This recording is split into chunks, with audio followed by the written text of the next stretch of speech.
Subcommittee on the 28th of June 2022. I am Councillor James Henton and I am chairing today's meeting in the absence of Councillor Anthony Richards. Please ensure that your phones are switched to silent for the duration of the meeting. Also, would members who are present in the chamber please use their microphones when speaking. In addition, when asked to raise your hand, if members who are virtually viewing this meeting, raise your electronic hand, and for members in the chamber, just raise your hand. Are there any declarations of interest? If yes, Sarah will follow an electronic version form for you to complete and return to her. I have none. Agenda item 3 is on pages 3 to 12 of the agenda pack, and this is an application for the grant of a premises licence for A&K Catering Limited, 7A, The Parade, Neath. Mr. Chappell, would you please introduce the report? Thank you, Chair. Like you said, Chair, agenda item 3, it's A&K Catering Limited, application for a new premises licence at 7A, The Parade in Neath. Members will note that the licence application is outlined at paragraph 8 on page 4 of the report. There were representations in respect of this application from South Wales Police. They are attached at Appendix 1. There were negotiations during the course of the application, and that resulted in an agreed position. There are no longer any representations, and this matter is before you for approval. Members, thanks. Do members have any questions?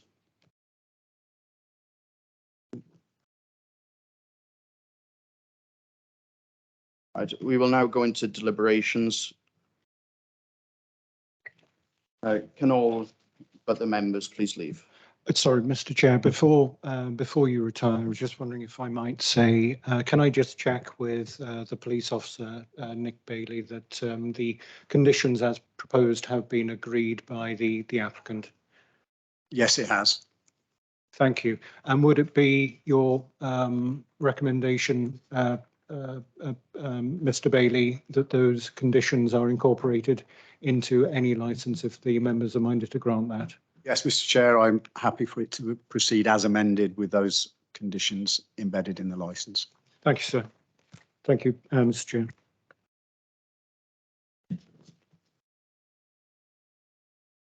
So you were going to return that? Yeah. We'll now go into deliberations and retire.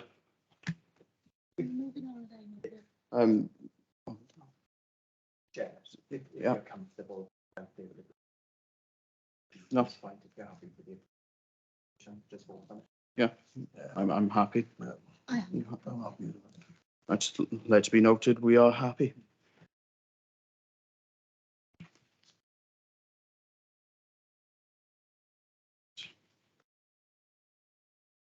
Right, we'll now move on to agenda item 4. This is on pages 13 to 38 of the agenda pack. And this is an application for the grant of premises licence for Pontardawe Rugby Club, Anisteru Road, Pontardawe.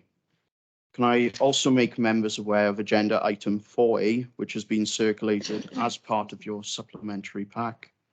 Mr. Chappell, would you please introduce the report? Thank you very much, Chair. Agenda item 4, as the Chair said, this is Pontardawe Rugby Football Club. It's an application for the grant of a premises licence. It's Anisteru Road in Pontardawe.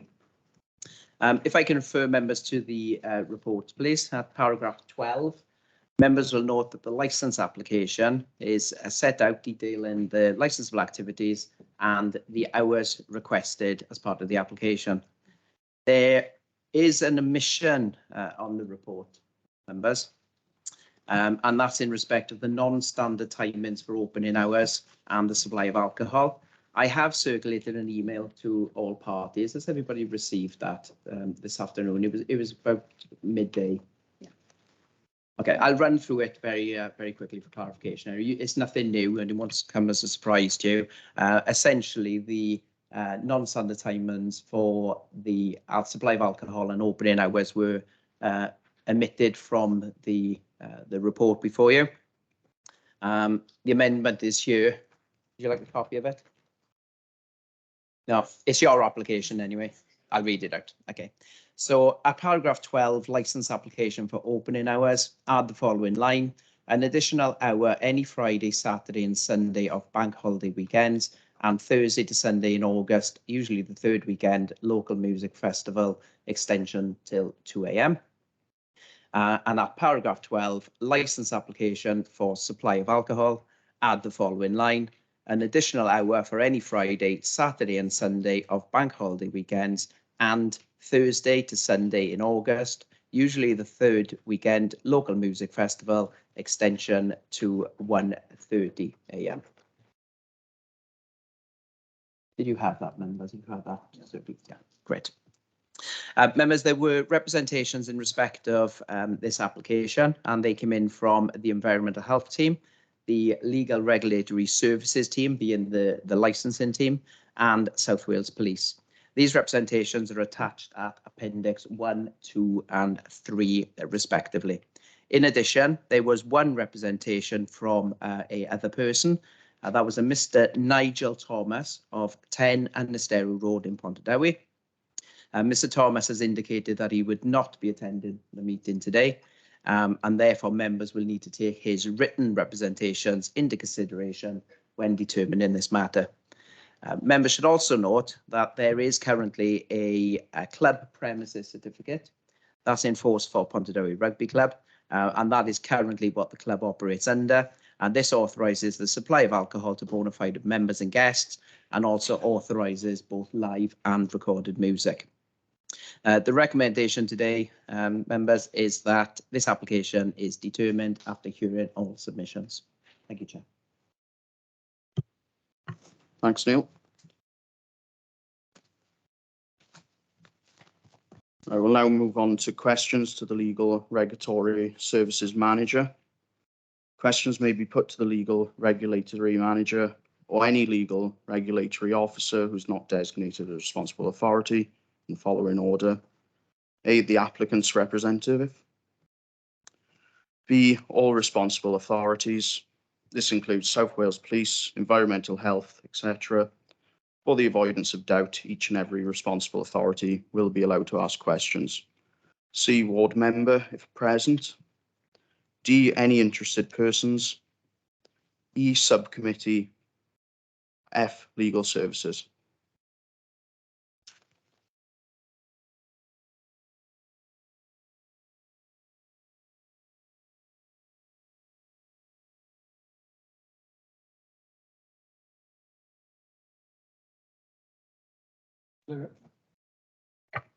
Forgive me, Mr. Chair. I'm just wondering, are there any questions from the applicant's representative in respect of the legal regulatory part of this report, please?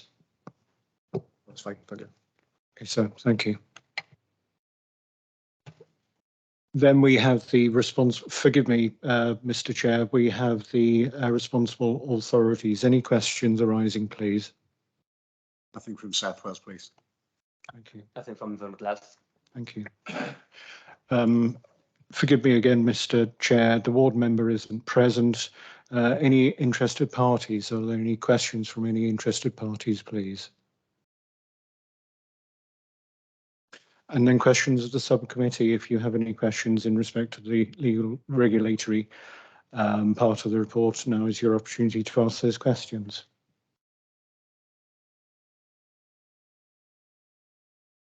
We do not. There we are. Thank you very much, Mr. Chair. And finally, leaves legal services. We don't have any questions to ask in respect to these representations.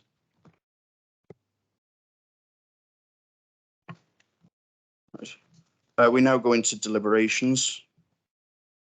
If anyone but the committee members could please leave the chamber while we deliberate. Okay. Forgive me, Mr. Chair. I know we have the representations of South Wales Police as well to hear, so you'll hear from Mr. Bailey and also from Environmental Health as well. Sir, before you retire. Yeah, no problem.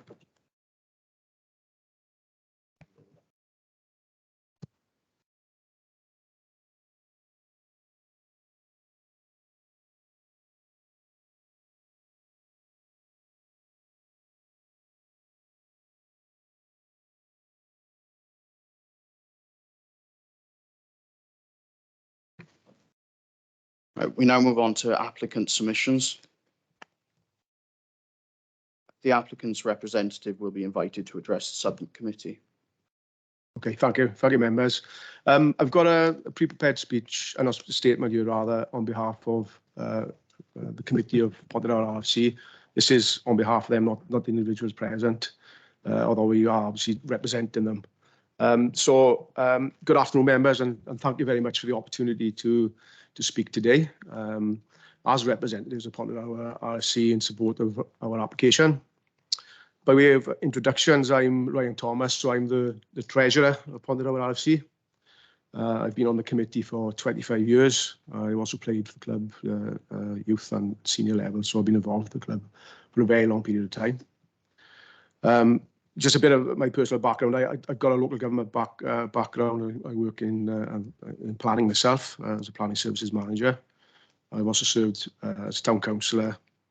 I'm also secretary of the local community sports and recreation association, who run the local recreation grounds. So I'm heavily involved in the local community and activities with the local community as well as with the rugby club. I'm joined by Myrian Davis, who's the club secretary. He's got similar involvement with the club over many years. He's also involved with the association, managing the local recreation facilities and community activities. Myrian's a local businessman and he's also a town councillor. We're also joined by Bethan Walker. She represents the junior section of Pontypridd RFC, and she also has a local government background in licensing. Pontypridd RFC has a long and proud heritage. It's one of the oldest rugby clubs in the country, established in 1881. We are a family and we are a community-orientated club.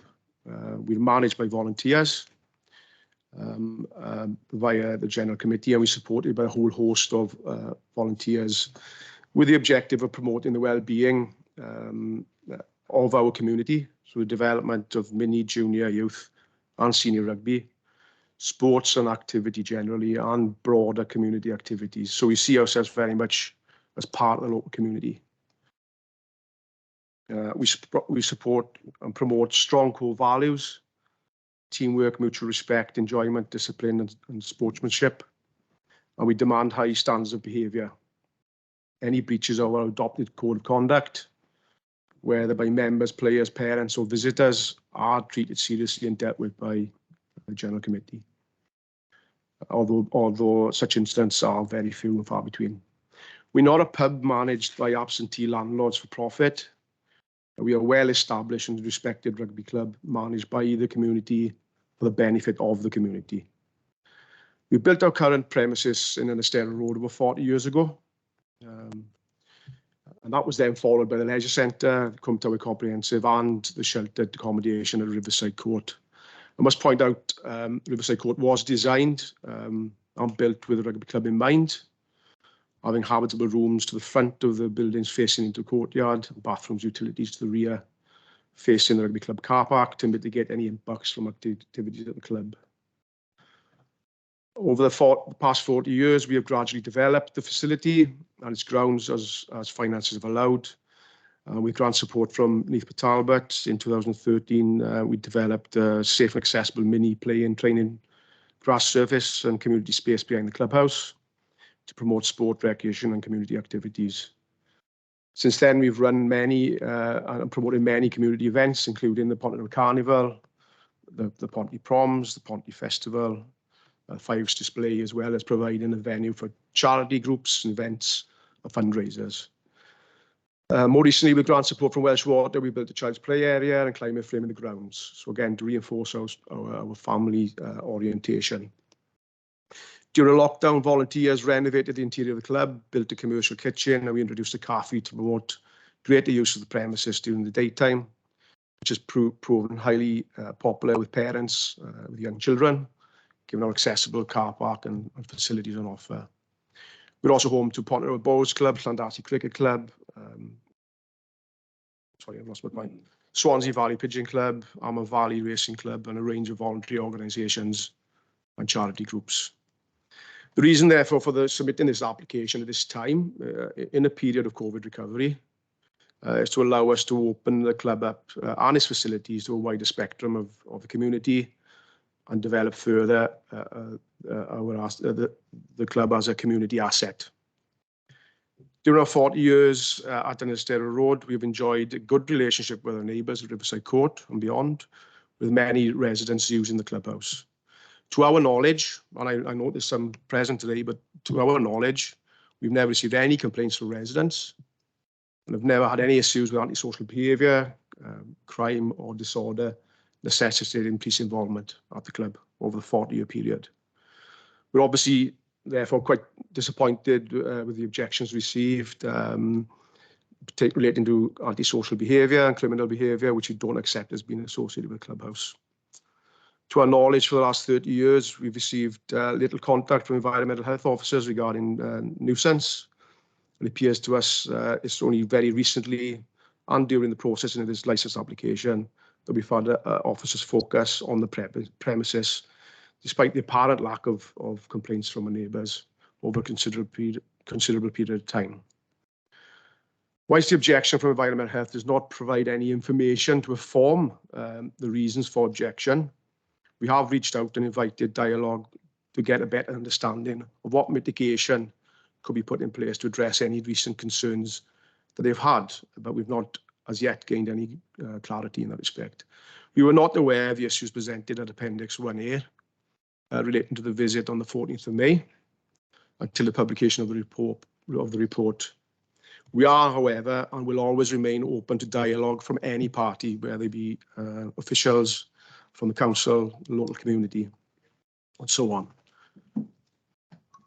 We are encouraged that the only objection received from the public from a resident who lives some distance away from the clubhouse and in close proximity to 3 other public houses, which they have direct issues with.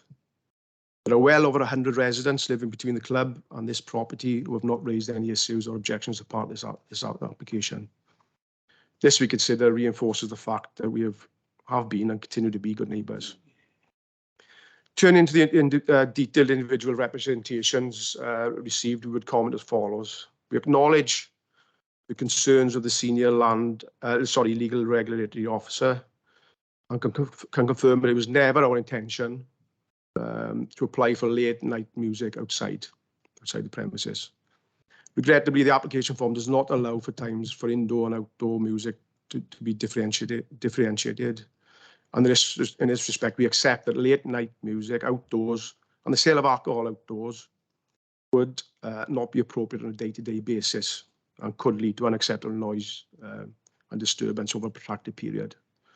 If members of the committee consider it necessary, we have no issue with outdoor live music and the sale of alcohol outdoors to be restricted to 11 p.m, with one exception being the Pontardawe Music Festival. In this latter respect, we would request that outdoor music cease at 11:15 and the sale of alcohol outside at 11:30.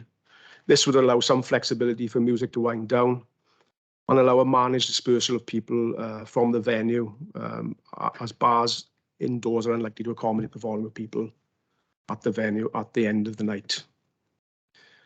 With regard to the comments from the police licensing officer, we have already addressed issues regarding live music outside and the sale of alcohol, and hope that the reduction in hours satisfies his concerns. We consider that a pub occupies an isolated location relative to other establishments in Pontardawe, being adjacent to Pontardawe Comprehensive School and vacant brownfield land to the north. As indicated above, the Riverside Court shelter accommodation was built after the clubhouse and has been designed with this in mind, having non-habitable rooms to rear-facing windows to the car park. We are unclear whether noise nuisances are within the remit of the police licensing officer, but nonetheless, we are not aware of any complaints from residents of this complex and no objections have been received. Rugby club representatives have monitored noise from a number of residential properties in Riverside Court, whilst outdoor music events are ongoing at the clubhouse, and have not identified any issues or received any complaints. We do not accept that the one incident of antisocial behaviour and criminal behaviour referred to can be associated with the club and do not agree with the reasoning provided in the comments. We're aware of the incident which is referenced, which coincided with a junior event at the clubhouse involving young children and their parents. During the evening, a group of intoxicated youths were seen loitering within the grounds of Cwmdowys School and were sent on their way by concerned adults from the club. Given the club's record from a crime and disorder perspective for over 40 years, we don't accept this as an issue for the club. Equally, the suggested conditions regarding the requirement for doormen are also considered onerous. Rarely do we hold events on Friday, Saturday, and Sunday or bank holidays. The club has, however, organised numerous events over many years and carries out its own risk assessment to establish whether ISA doormen are required. And we've had no issues. We see no reason to change this tried and tested approach. With regard glassware outside, again, staff carry out dynamic risk assessment and we will respond to circumstances as they arise. We'll switch to plastic glasses as required. The rear of the clubhouse is laid to grass as a training pitch, which is used by many junior and senior players, and also accommodates a child play area. There have never been any issues with glass in the area, and we do not need conditions and license to require the club to continue to manage these areas safely. We are happy with the suggested no entry, re-entry condition, and for this to be reduced to 12 p.m, as we do not want to be the final destination for patrons from other premises at this late hour. Finally, with regard to the comments from the police officer, we consider the proposed condition requiring a member of staff be on site at all times to operate CCTV to be onerous. CCTV can be accessed and managed remotely, and the provision of contact details for relevant individuals is considered more than sufficient in this respect. As I've indicated earlier, the objection from Environmental Health does not provide any information to inform the reasons for objection. But we trust the device hours proposed for outside live music and outside sale of alcohol will be sufficient to address their concerns. The club has sought advice from environmental health officers regarding acceptable noise levels, but it's not been possible to obtain precise guidance. The club does, however, monitor noise levels from around the premises during outdoor events, including from within properties in Riverside Court. It is notable that no objections have been received from residents on grounds of noise nuisance, again, to our knowledge.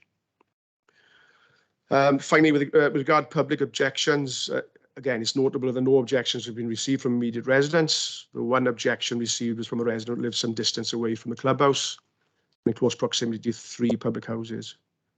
We appreciate that he may have issues with those venues. We cannot accept that the single incident of antisocial behaviour referred to can be attributed to the rugby club.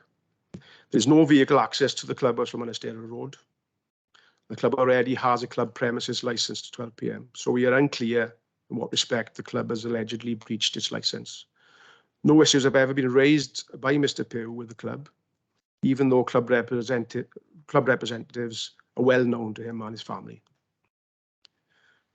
To conclude, Pontardawe RSC is a well-established venue and family-oriented club, which has run for over 40 years, hosted a wide range of community and charity events.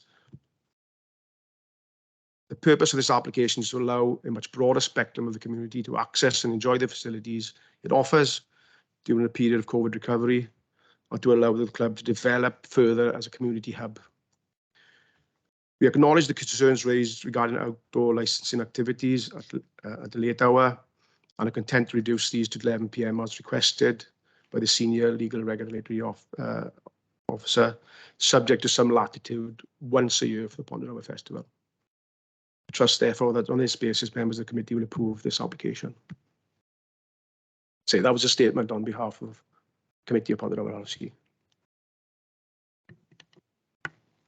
Good afternoon, committee. Thank you again for letting us speak today. I'd just like to clarify some points that Ryan has gone over, but just to clarify from a licensing point of view, although obviously you have in front of you letters of representations from Nick Bailey of South Wales Police and Rachel Matthews of Environmental Health, there is no evidence in those letters to prove that the club have any issues of crime and disorder or there is no evidence provided in them of any public nuisance. As a club, we have responded to them, and I'm just going to reiterate some conditions that we're willing to offer forward as a club, if you are mindful to grant our premises licence. We are willing to put a condition on the premises licence that no amplified music will take place in the car park at the front of the premises. This is the car park that Nick Bailey highlights in his representation as an area that backs on to Riverside Court. Obviously, we don't want to say we won't have any music in there, because as Ryan's mentioned, we do hold the carnival, and often the brass band plays in that car park during the day. Obviously, what we're saying is that we will not provide any amplified music in that car park area. We would obviously like to keep other licensable activities. One of the reasons we've included the club car park is that we often hold craft markets and so on during the day that we do require licensable activities for. We, as Ryan's mentioned, we wouldn't be looking for any external music. We usually hold the festival and any music events in the grassed area at the rear of the club.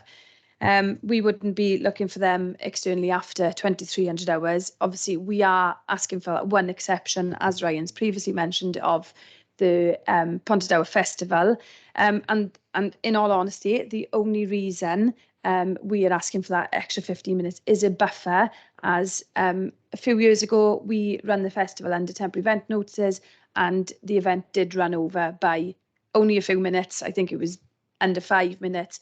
But we're just asking for that buffer in case anything goes wrong during the day and our time sets run over. So it's just that one event of a year where we're asking for that extra 15 minutes. We then, on the festival weekend as well, we'd request that the bars, the external bars, will be closed at 23:30. We believe this would help with the dispersal of customers, whereas in previous years, the event, so the music will finish and there will be a mass exodus of the customers from the grass area at the rear of the club to leave the venue. So to help with the dispersal, if we were able to keep the bars open for that 15 minutes after, well, it should be 30 minutes after the music has finished, customers can remain there to consume their alcohol, and there wouldn't be a mass dispersal then into the residential street. It would also then go on to the additional condition that we'd like to add, is that we would put signage up. Obviously, I believe Mr. Pugh isn't present today. You know, I am a friend of Mr. Pugh's. I know where he lives. He lives directly opposite another licensed premises. I understand that he would have a mass amount of people leaving from the festival, etc.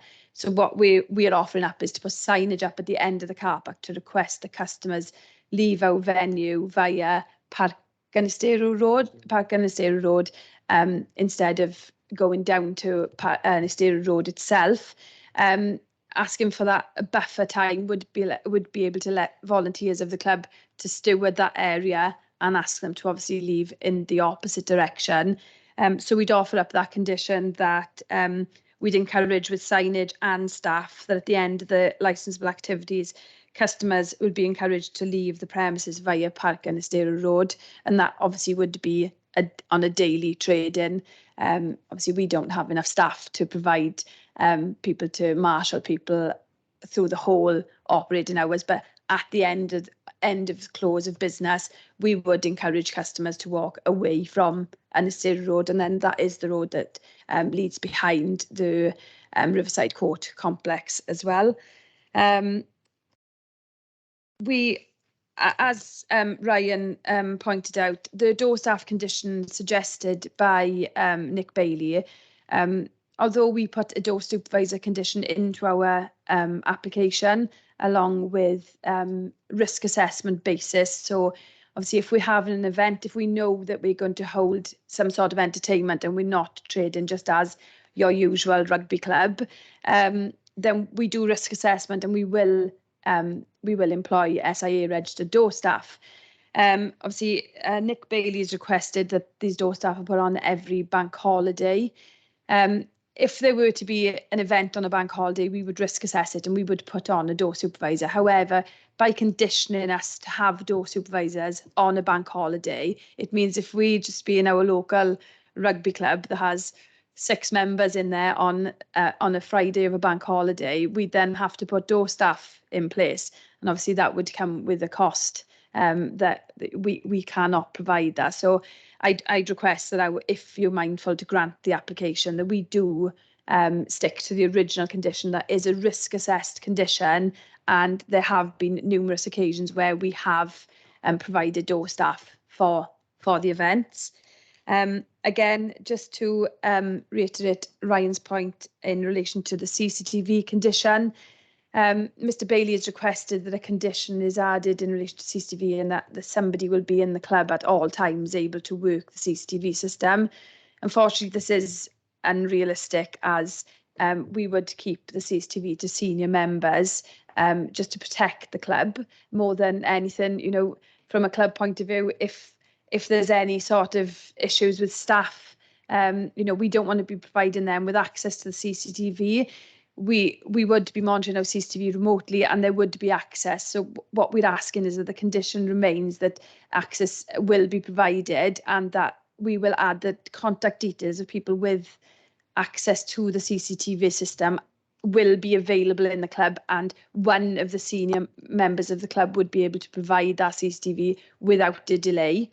And then I'd just like to reiterate that Ryan pointed out that we'd accept and we'd put forward that we would put a no re-entry to the club after midnight to not become the destination venue, especially over that festival weekend. If we're issued with the later hours that we've requested, it would just be for the people that have been at the premises prior to midnight, and we wouldn't accept re-entry after that time.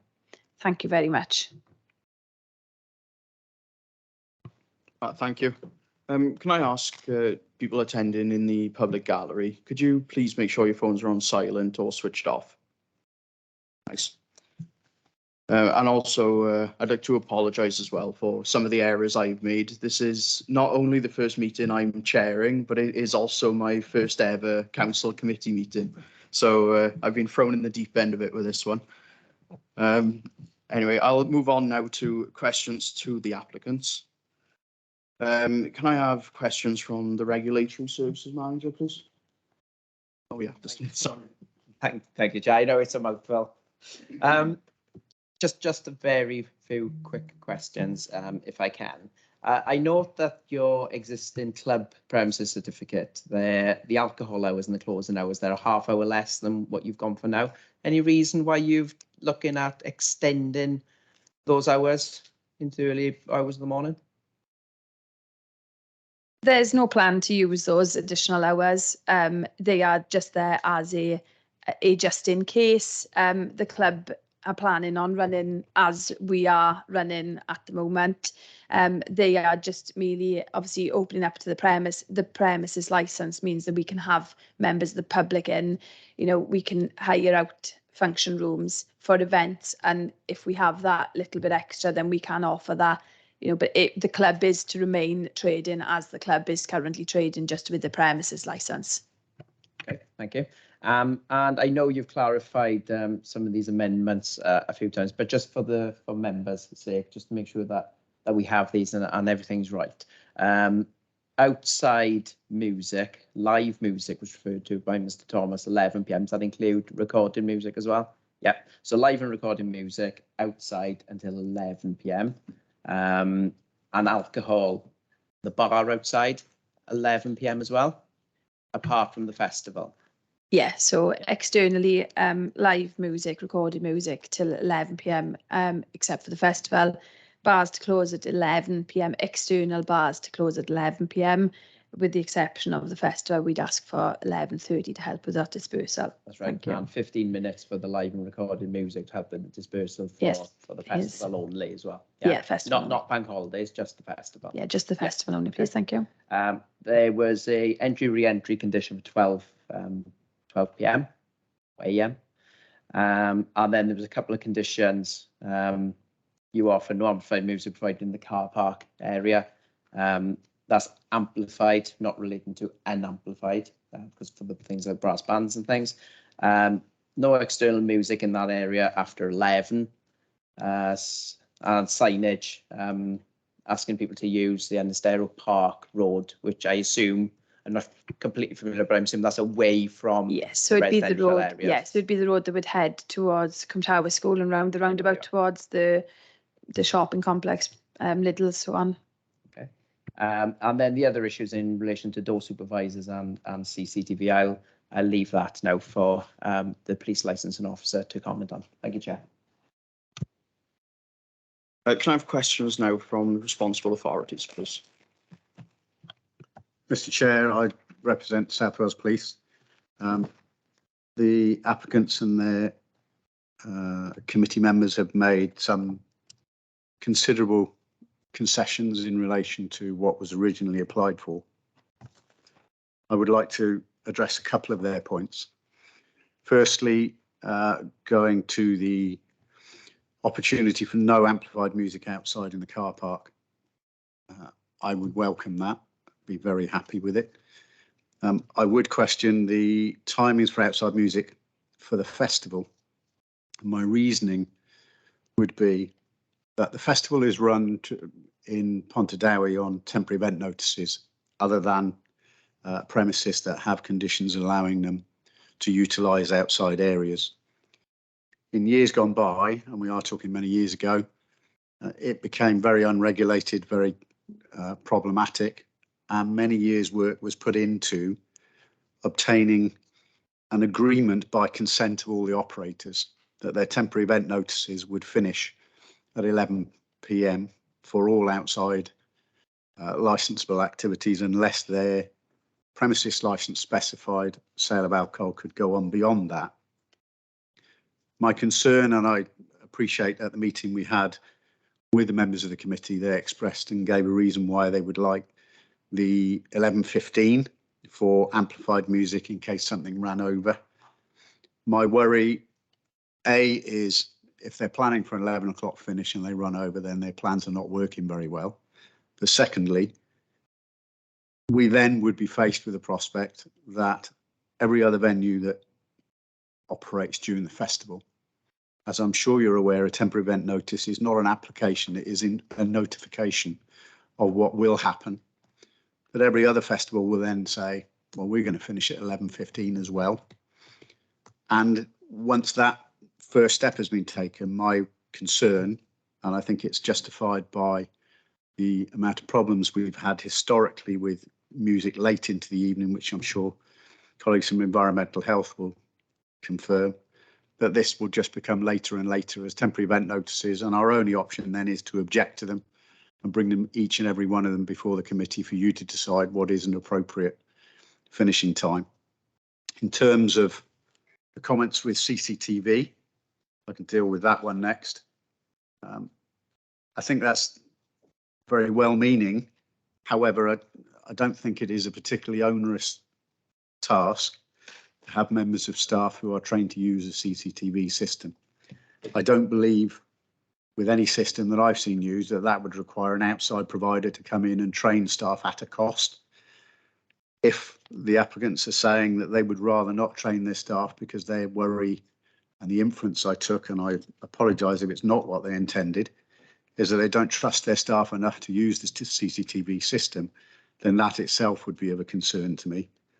I'm not asking for everybody to be externally trained. I'm just asking that if the premises is open for operation, somebody is there capable of showing police officers, should an incident happen and an arrest be made, to be able to show that footage there and then. That would be covered by members of the committee training some members of their bar staff to actually operate the system. I don't believe that's onerous. I don't believe that would place an undue financial burden on the club. In terms of their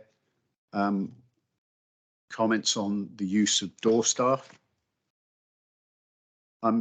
if any application now will go through and be made, I would look at it at what their activities are going to be. And if any premises now is applying to have any licensed entertainment after 11 o'clock at night, my expectation would be, at a minimum, as they've suggested, that they risk assess it. However, this application has asked in seasonal variations, not only to operate beyond 11 o'clock at night, but has asked to go significantly beyond that on bank holiday weekends and the festival. Bank holiday weekends, for example, with the additional hour, I believe, mean that the sale of alcohol would go on until 2 o'clock in the morning and the premises will close at 2:30 in the morning. I'm happy to amend the condition that I've proposed, as I do understand, and was quite rightly pointed out by the applicant, that my condition as worded would mean if they have 6 members drinking on a Friday night of a bank holiday, they would require door staff. And I fully accept that in those circumstances, that is an unreasonable financial burden to place on the club. So what I would be happy is that the wording "when entertainment is provided" be inserted into that condition, and at all other, and the rest of the condition remains the same, so that when they do provide regulated entertainment, inside or outside, that there is a minimum of 2 door staff used, and on all other occasions that a risk assessment being carried out by the people responsible for the premises. I will, if I have the opportunity to go through, and I'll make further notes, but in respect of their initial comments as to CCTV, the finish time and SIA, that would be my comments on those suggestions, Mr. Chair. Thank you very much. Is there any other environmental health? Yeah, a number of questions really for the applicants, because as I understand it, we'll have our chance to speak after the questions. And sorry if it's lengthy, but there's quite a few interesting points that came up in that presentation there. So you explained this is a community club and it's run by volunteers. This is how we're going to propose to run the commercial licence as well as the club. Yeah, the club will not change the way it actually runs at the moment. The reason why, obviously, as I said previously, we've applied for a premises licence is to allow members of the public into the premises instead of just club members and their bona fide guests. So you will be relying heavily on your volunteers really to police everything. Yeah, it would be volunteers of the club and the committee members. Would you agree as a club at the moment you've got good control over the people coming there because they're all members of bona fide guests? Just to come back, it wouldn't just be the volunteers. We have paid staff as well. Yeah, coming back, because obviously you said that you've never had any antisocial behaviour issues there. Sure. There's a high level of conduct. Is that because you're so stringent with your club rules? But in a way, but as I said, we've run numerous events where under temporary events notices over a protracted period of time, and we've not had any issues. No issues at all? Not as far as we're aware from crime disorder or any nuisance issues. Because obviously you accept letters have come from environmental health notify you of some recent events. Until as I said in my statement, and as the committee said in their statement, until very recently, till around the time that this application was submitted, but very few issues at all over a 40-year period. Okay. We haven't really changed the way we operate significantly during that time. Well, that comes on to my next question, because you said that the houses came after the club and designed with the club in mind, but just by purely the way they arranged about the place. You're saying over 40 years the club hasn't evolved? You're saying the club has operated the same way today as it did 40 years ago? As a club, it has. Yeah, we've obviously developed the outside areas, as we've indicated. There's always been that area. We've always attempted to run events there, but that's improved and allowed the quality of the experience to improve.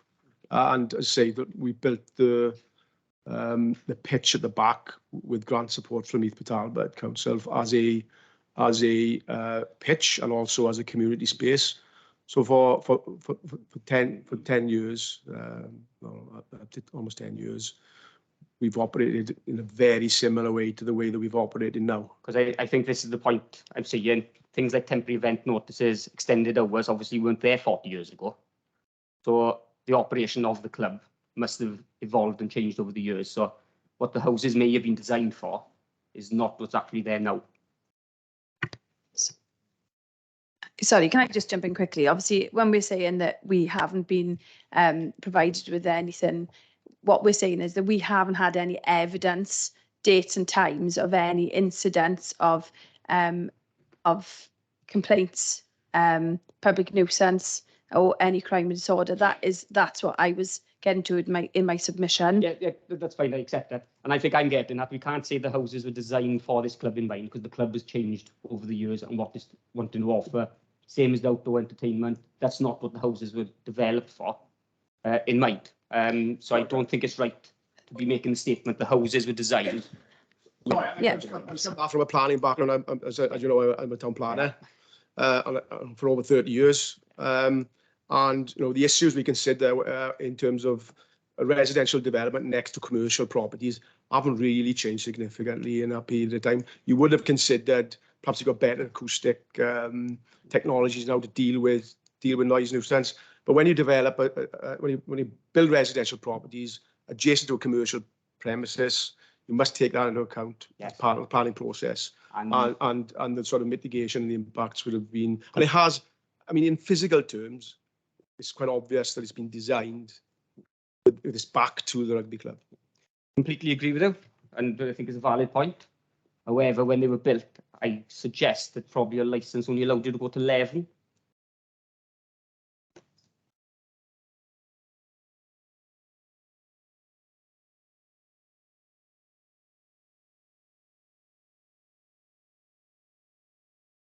Sorry, that would have to be something I'd have to check back with obviously the Magistrate Courts previously to the Licensing Act. So it would have to be something we check.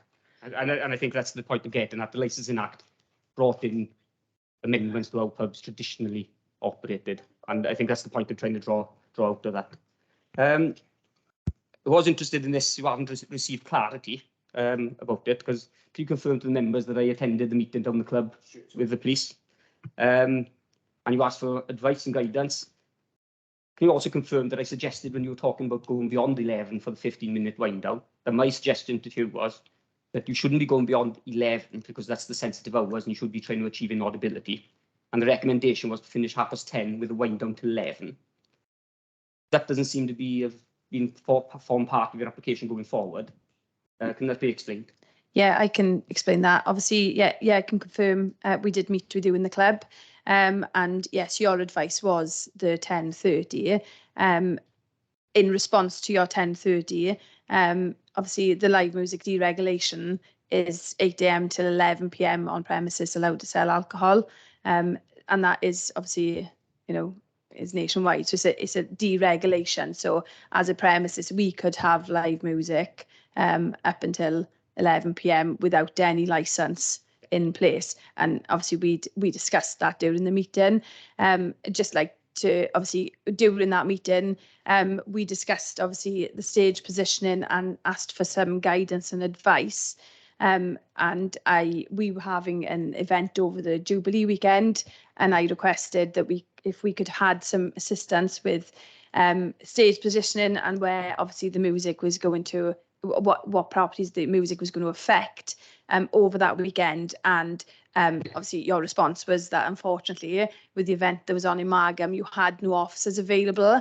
And then on that Thursday evening, I had a lengthy conversation with an officer who had been instructed to go out and monitor the premises, the rugby club, during the time of the event.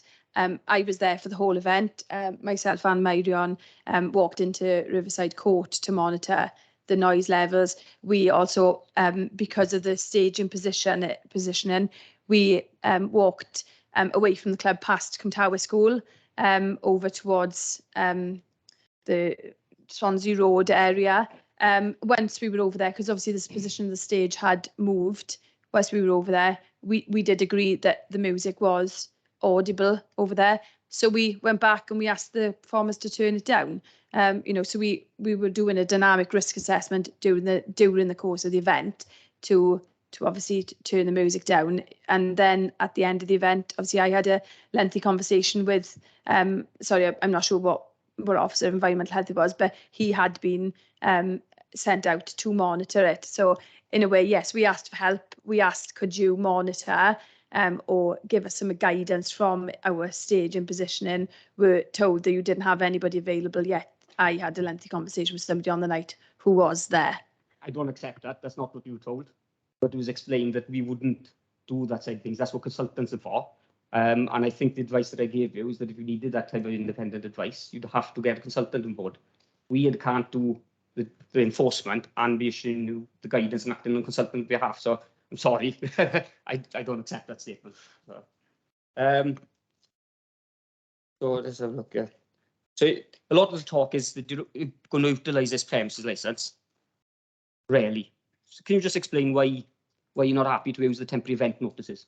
Because if it's going to be, that's sporadic, then I don't see why you're sitting here debating a full-time premises licence that will give you the full flexibility with a minimal operating schedule. And I just don't see why, if it is only a handful of times that we discussed that you want to hold these type of events, why you don't rely on the temporary event notices. I think you're just focusing on the events. Like, as I said, we want to open the club up, facilities during the day, the play area, the climate frame, access to the cafe and so on, to the community to be used more broadly. So it's not just about those one-off events. I mean, we run a handful of events a year. We're a local club. We live in hand to mouth. Those events keep that club going, allows us to deliver rugby for the community and provide whatever else we do in the local community as well. So it's not just those events. So we've sought advice from your colleagues in terms of the licence.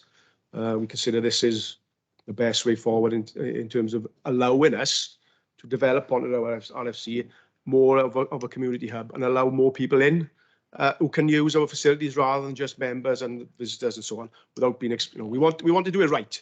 And I think from my perspective, yes, I'm focusing on those because I'm here on the prevention public nuisance element of it. So daytime activities, I got no concern about using the park, all those things which aren't licensed activities.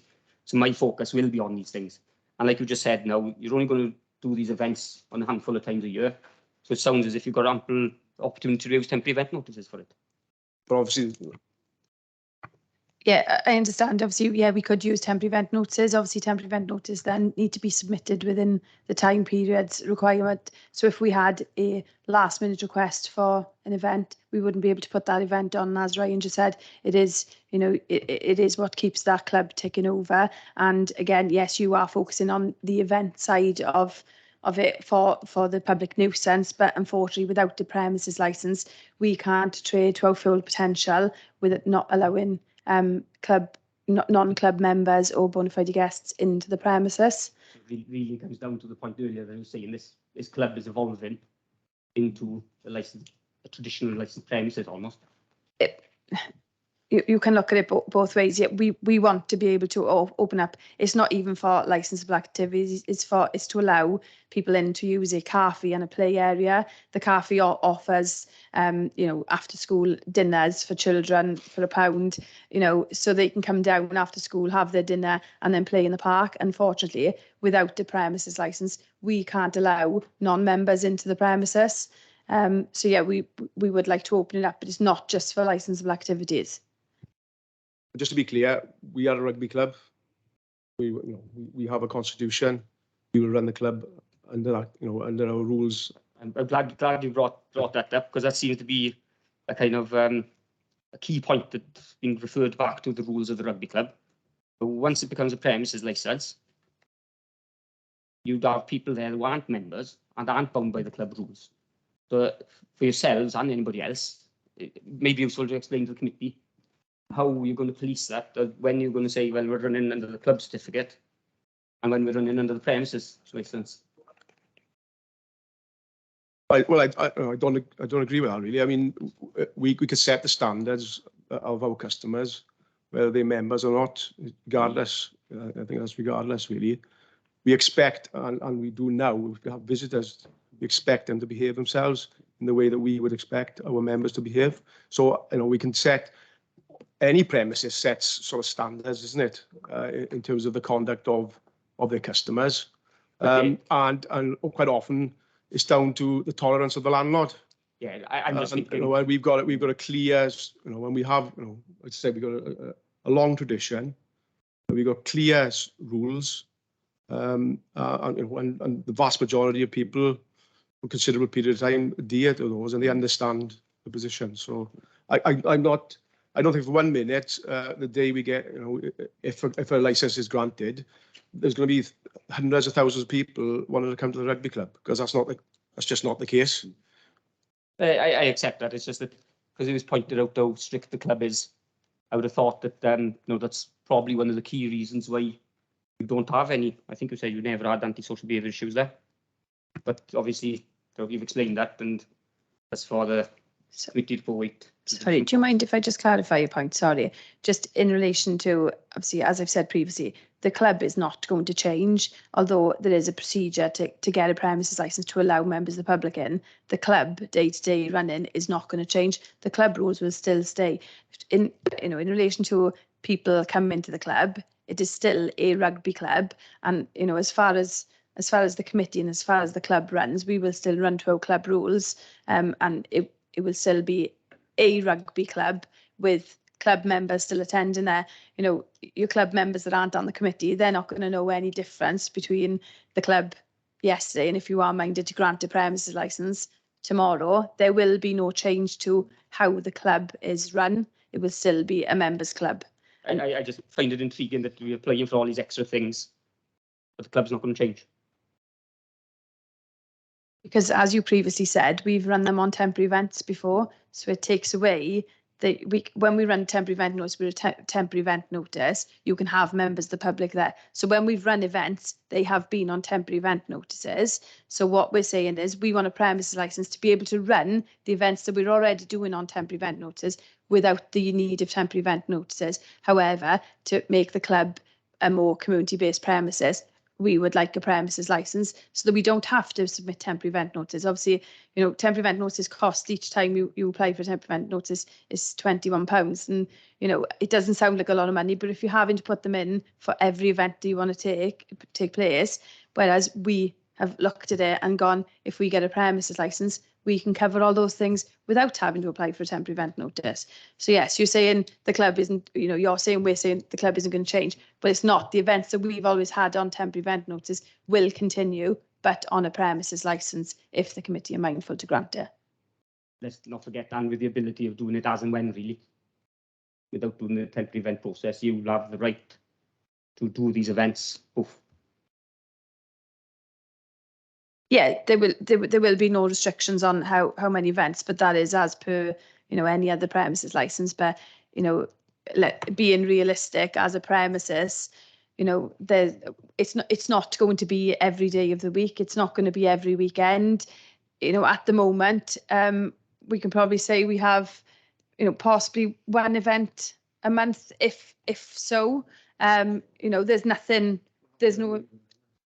no events planned this month outside the club at all. So, we haven't had anything this month. So yeah, we could have it every day, but realistically as a premises, when, we can't put on events, the volunteers aren't there to provide those events. And unfortunately there isn't enough custom for those events to take place that often. So, I understand we can do it if we're granted. However, it's not our intention. I think I've drawn out all these questions a long time. The last one. Just that I'm intrigued that it's a community club, very much heart of the community.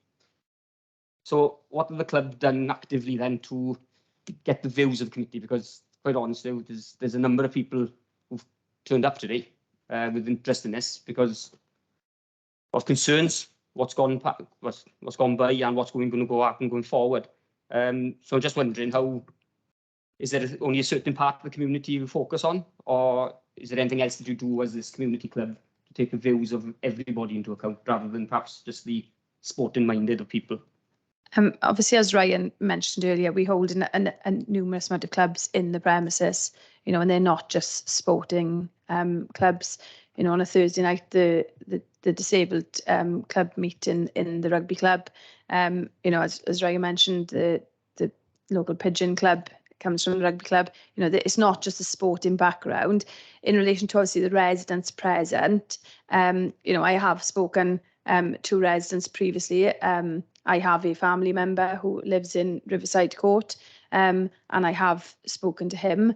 I believe the residents were informed of the application, I believe, on Sunday evening, a councillor especially knocked my uncle's door and obviously told him that the application was going until 2:30 a.m. every day, which he rang me in a panic, which obviously I explained that wasn't the case and that the application was in.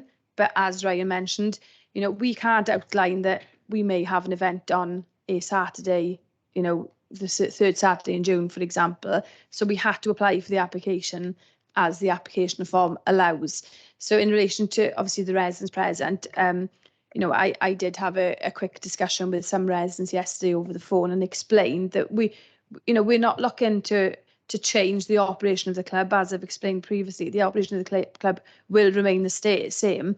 And you know, I'm going to speak on behalf of my uncle now, who does live in Riverside Court. I've asked him, you know, does the music from the club affect you? And he has said, I hear it sometimes, but it's not too loud.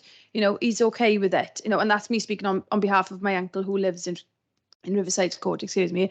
But in relation to, you know, a wider community, we advertise the application as per the licensing regulations on the premises and in a local paper. And as we've said previously, we had one resident's objection to that application.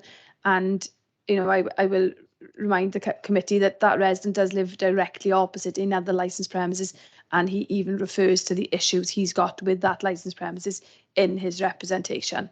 Right, it's just because obviously the community runs through the club, and that's basically our cornerstone of the club is the community. I just thought that maybe the club would have gone maybe an extra mile perhaps from the legal requirement about putting blue posters up, which, let's be honest, loads of people miss them.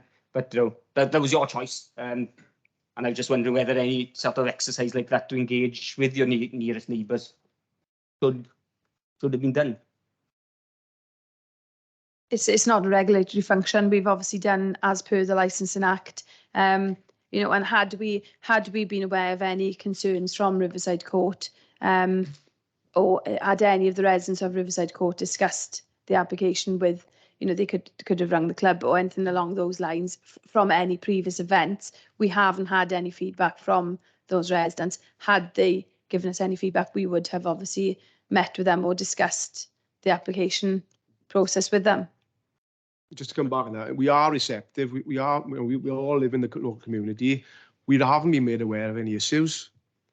If we had, we will deal with them. We are an open club in that respect. If there are issues, we want to be part of the community. We don't want to be bad neighbours. As far as I said in the statement from the committee, whom have been involved for a long time, we've not been made aware of any issues. We are surprised from residents directly. We haven't been approached. And if we had, we deal with the issues. Well, I think it's fair to say from that you're very receptive, but you're not going to go out looking for problems. Well, nobody goes looking for problems, and I think if there are issues, we will deal with them. And as I said, a number of residents. I have a relative living in Riverside Court as well, who have asked if there's any problems, and she said no. As far as she's concerned, it's not an issue. If we are made aware of the issues, there are a number of residents in Riverside Court who use the rugby club on a daily basis.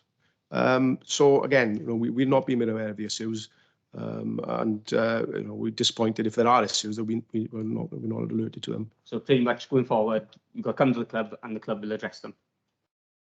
We're always receptive to any concerns. At that point, I'd like to raise a query with yourselves. Can you hear me? Sorry.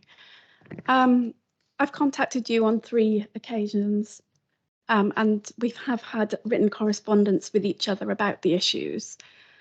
My first visit to the club, I've taken this from my notebook from the evening that I visited on Saturday, the 29th of April. I'm going to read it directly. At approximately 20:30 hours, the officers approached the Innisdore Road direction and turned the corner. Extremely loud music was what can only be described as blaring out from the premises. The officers walked to the edge of the car park towards the beer garden and noted there was a male singer playing a guitar under a white gazebo. Both the singing and music was electronically amplified, and the music was extremely loud. And so the officers took 2 short video clips to demonstrate the circumstances. The officers entered the building to discuss the matter with the persons in charge of the premises and asked a young man serving behind the bar if they could meet the person inside in charge. The officers returned to the exterior of the premises, and a gentleman came out of the door and identified himself as Mr. Liam Hopkins, the person in charge of the premises. The officers advised Mr. Hopkins the music was far too loud and asked him to accompany them to the furthest point of the car park, which happened to be next to the residential premises of Riverside Court.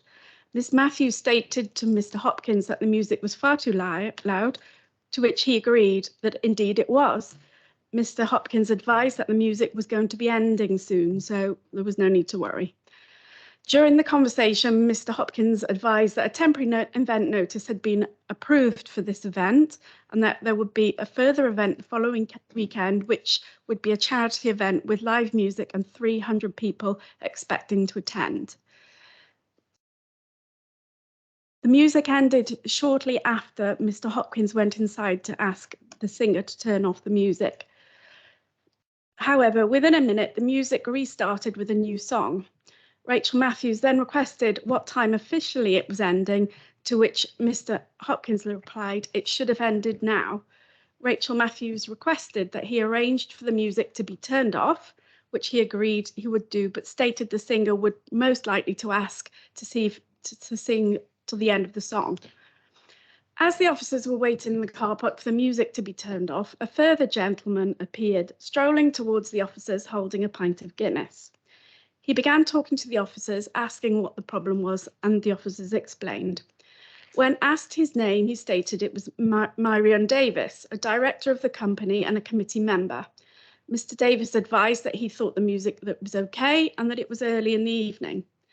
Miss Matthews advised that they were standing very close to the residential premises of Riverside Court and that if they had planned to relax in their garden, as it was a sunny evening, they would have no choice but to hear the music that was being played as it was so loud. So regardless of whether the music was early in the evening, it would be classed as a nuisance due to the fact that the volume was excessive.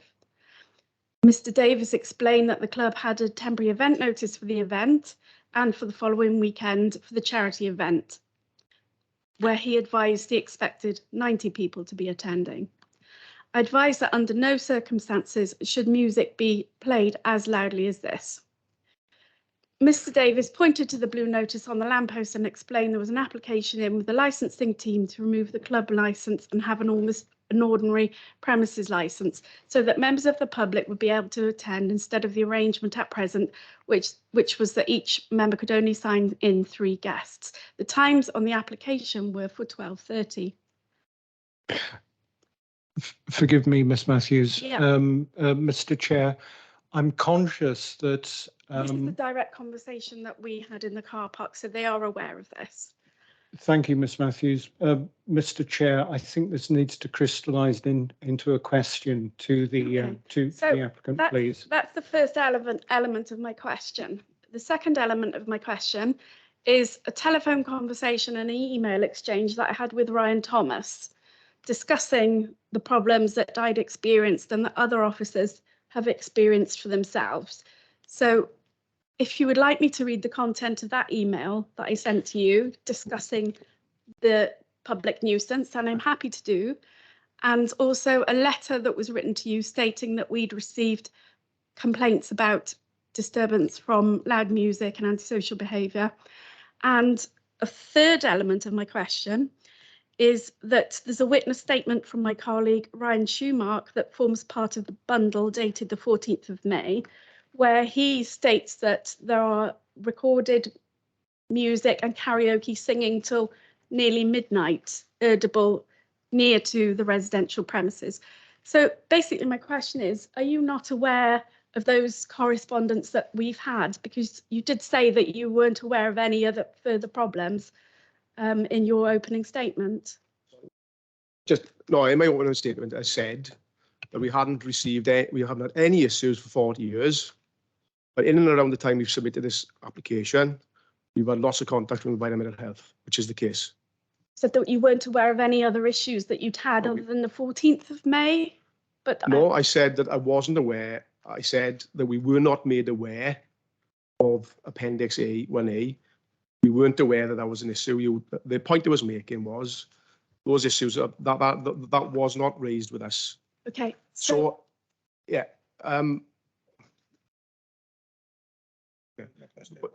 So is that just, is there a question leading from yes, this? the question is, Please. are you aware of the disturbances that were caused and the following correspondence that we had, including a direct conversation in person, via email, on the telephone, and via a Teams call? Yeah, as I said in my statement, for 40 years we haven't had very little contact from environmental health.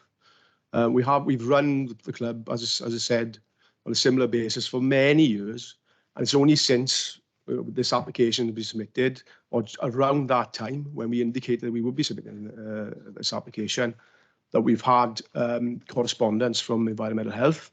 And as far as we are aware, it's not stemmed from any complaints directly from our neighbours, and that we haven't been contacted by anybody, any neighbours, raising concerns about any noise issues. We've raised the concerns with you via those means that I've described. So although the residents haven't come directly to yourself, I've represented the concerns of the community, both to Marianne and to yourself. Sorry, am I okay to ask a question of Environmental Health Officer? Hi, just wondering, do you have a resident that is complaining directly to you? Because obviously your letters to the club that I have seen, I'm not referring to your email trail, I'm referring to letters the club that I've seen, will refer to officers witnessing. There's no dates or times on those letters for us to refer back to what event was happening. So do you have a direct complainant that notifies you of the issues, or as an authority, are you just monitoring Pontardawe Rugby Club? It's not Pontardawe Rugby Club. Pontardawe is an area. We are, because it's a problematic area. It's not specific to rugby club, but we are actively dealing with a number of premises we touched upon. So just to be clear, you weren't responding to any complaints from our neighbours? We, well, as Gareth said, we've been carrying out monitoring in Pontardawe, and we were aware that you'd lodged the application for your premises licence. So we wanted to see what the situation was with regards to how the premises was being run, so that we could assess the level of confidence that we had in the management of the premises. So sorry, can I confirm that you have no residents that are complaining directly to yourself, and you have, prior to you attending the premises because of Pontardawe as an area, you have had no evidence to prove that our premises is causing a nuisance, yet you've created a scenario where you've been monitoring the premises to provide evidence of that nature? Well, I believe that the complaint is registered in the bundle under Mr. Nigel Pugh's name. And so we've been investigating his concerns. And during our investigation, 13 other households from Minister Road have approached us to give us personal impact witness statements, and also 24 households from Riverside Court who also wish to make representation about their dissatisfaction from the disturbance that the club is causing to them. Can I ask at what date were them representations made to you? Obviously, I can see Nigel Pugh's in the bundle. He's obviously made an objection to the original application. We made an original application. We withdrew that application and amended the application and resubmitted. He's made an objection. There's obviously an email trail that's not in the bundle, gone back to Mr. Pugh. Sorry, I believe he goes down as Thomas Pugh in the application. There's an email trail that's not included. And then, yeah, he does go back. And obviously, you're relating to, obviously, Mr. Pugh being a complainant. He does obviously state in his in his letter that he hopes this information will prompt you to decide their application as this and another venue in close proximity are causing of the above on a regular basis. And as you know, there's no police in this area to help residents with this regular disruption that we endure. He does previously state, though, why does this street have to put up with so much little done with these problems? And he does mention, obviously, I think it's been redacted, but the premises that's causing him an issue is the other place in Pontardawe. So yes, you have a resident, but in relation to the residents of Riverside Court, can you tell me when they've raised their concerns to you, please? I certainly can, yes. The residents of Riverside Court have been complaining to Titarian, because that's who owns their building. Titarian haven't passed on the complaints to ourselves. So we were unaware of those complaints. So our councillor, Heath Davis, has had conversations with the residents in Riverside Court, and they've come forward to say, actually, we have had a long history of concerns regarding the public nuisance emanating from the premises. As well as Mr. Pugh, I've had 2 residents that have come to me who wish to remain anonymous because the harassment that they feel that is in the community from people supporting the venues is quite rife. And the lady did send me a Facebook post in which had 339 Sorry, can I object? This isn't in the original representation from the Environmental Health Officer. This is new evidence that's been submitted. Yeah, I'm happy to uphold that. Can we keep it just information that has been put forward to us? So, sorry, Chair. And we have the question again then, please, because if you're asking us about those. No, I asked when the officers from the residents of Riverside Court were misunderstood. So the Riverside Court, obviously, as I previously mentioned, officers, the councillor, I believe Heath, visited residents in Riverside Court on Sunday evening. And as I said previously, my uncle rang me in hysteria because the information he had been provided wasn't as per the application. He was given a summary of the hours applied for, not with any of the conditions that we as a club put forward, and obviously the conditions that we had been discussing with environmental health at the meeting, and as a club committee that we were going to obviously put that restriction of 11 p.m. So the information the residents of Riverside Court were given on Sunday evening from the councillor wasn't as per the application that we've put in front of you today. Thank you. thanks. One more question. Yeah. Do you put more weight to a complaint because it comes from a resident, based on what the resident says, or would you put more weight on what the officers have seen firsthand and raised concerns about? I believe if a resident has a complaint, that resident is living with that complaint, and they would obviously make that complaint. In obviously response of what you've said is you have complainants in the Pontardawe area. There are a numerous amount of licensed premises in the community. You have the area being looked at. Then, you know, as I asked, do you have a complainant? Is somebody coming directly to you? 3 people. Obviously, that's new information because that's never been presented to us and it's not in the bundle. So yeah, you haven't provided that information, that evidence. No residents come forward to us. So yes, if you were coming to us as an authority saying we have had this complaint and we are acting on this complaint, then yes, obviously we would put the same amount of energy into your enforcement action as we would to a resident's complaint. But the fact that you're coming towards us with the fact that you're looking at Pontardawe as a whole instead of having a complainant for an individual premises, it's as if you are creating a file against us without the residents' objections. I can't say I agree with that because what the officers witness is what they witness. And I would have thought if we turn this on the head and we had allegations from a resident, the next thing you'd be saying is what do the officers see? So, or you would take it on face value what the residents say. Sorry, can I just ask, with the amendments we proposed to our application, are you still objecting to our application? Yeah, and I think I made clear in the meeting anything beyond 11 o'clock with outdoor entertainment is. So the only thing you would now object to then is the extra 15 minutes we've the little bit of flexibility around the festival. Is that what you're That's saying? right, but the hours as well that Nick has touched upon in his as well. I think it's the combination of What comments hour, we sorry? it's 2 o'clock in the morning. So, as I've previously mentioned, the 2 o'clock in the morning is for bank holidays. It wouldn't be used on any occasion, probably. It is just an additional hour on top of that one. The time that we've applied for would probably be ample enough for the premises the way we run it at the moment. So as Ryan said, your objection still stands because of the 15 minutes that we're requesting for a festival buffer. And as I explained previously, that festival buffer was because we previously ran over by approximately 5 minutes, and Environmental Health were monitoring the event and made comment that we'd run over by 5 minutes, hence the fact that we'd requested that buffer. Can I also point out that we've never seen or heard of the agreement in relation to the festival 11 p.m. when reading this bundle was the first time I'd seen of it, and I've confirmed with Ryan and Marion that it's the first time they've seen the 11 p.m. agreement.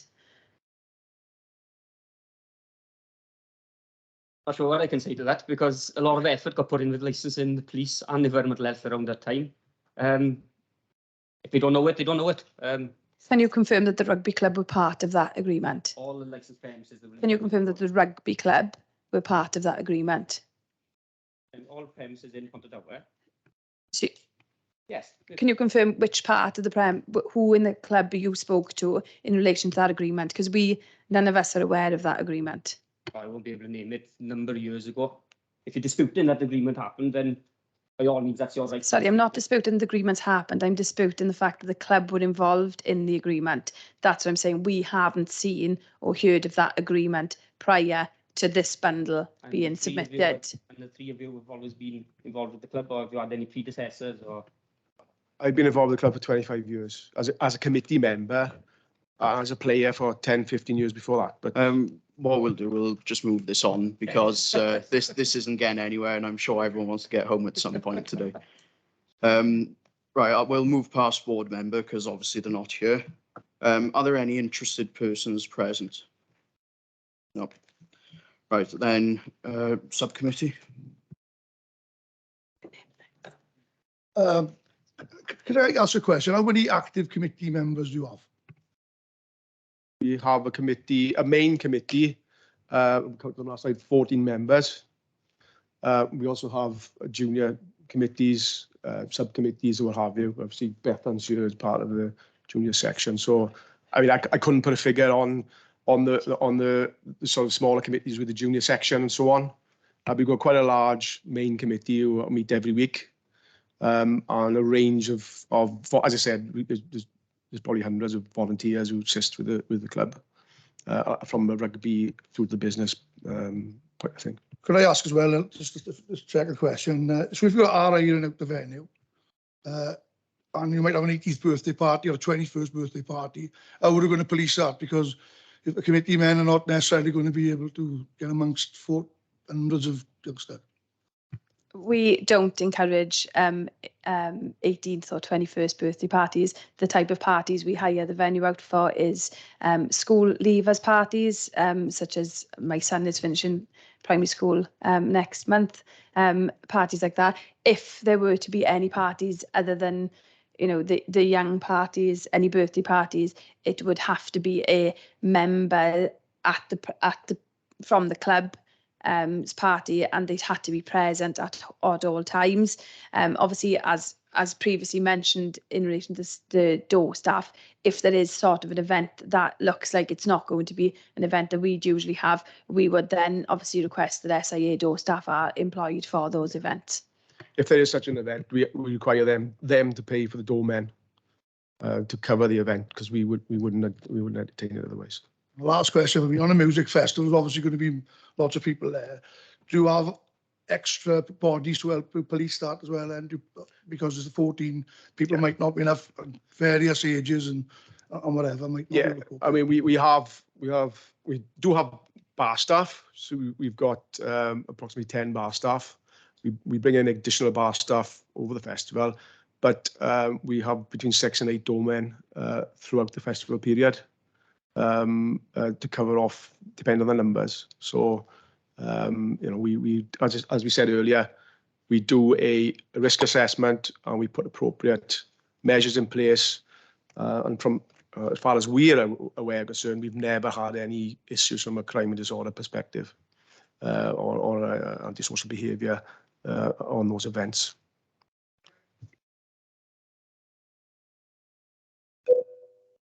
I'm sorry, sorry, right, sorry about that. You say you haven't had any complaints. Do you acknowledge that people may feel a little reticent to come to the committee, but then maybe make a complaints to Titarian or even ring in 101, the police? You may not have got to hear of complaints.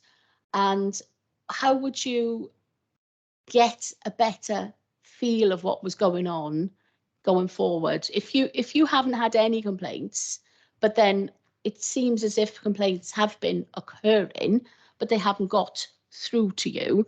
How going forward would you give confidence to the subcommittee that you would try and make yourself better acquainted with the feelings around? We fully accept that obviously, some people wouldn't feel comfortable, going straight to the committee to make an objection.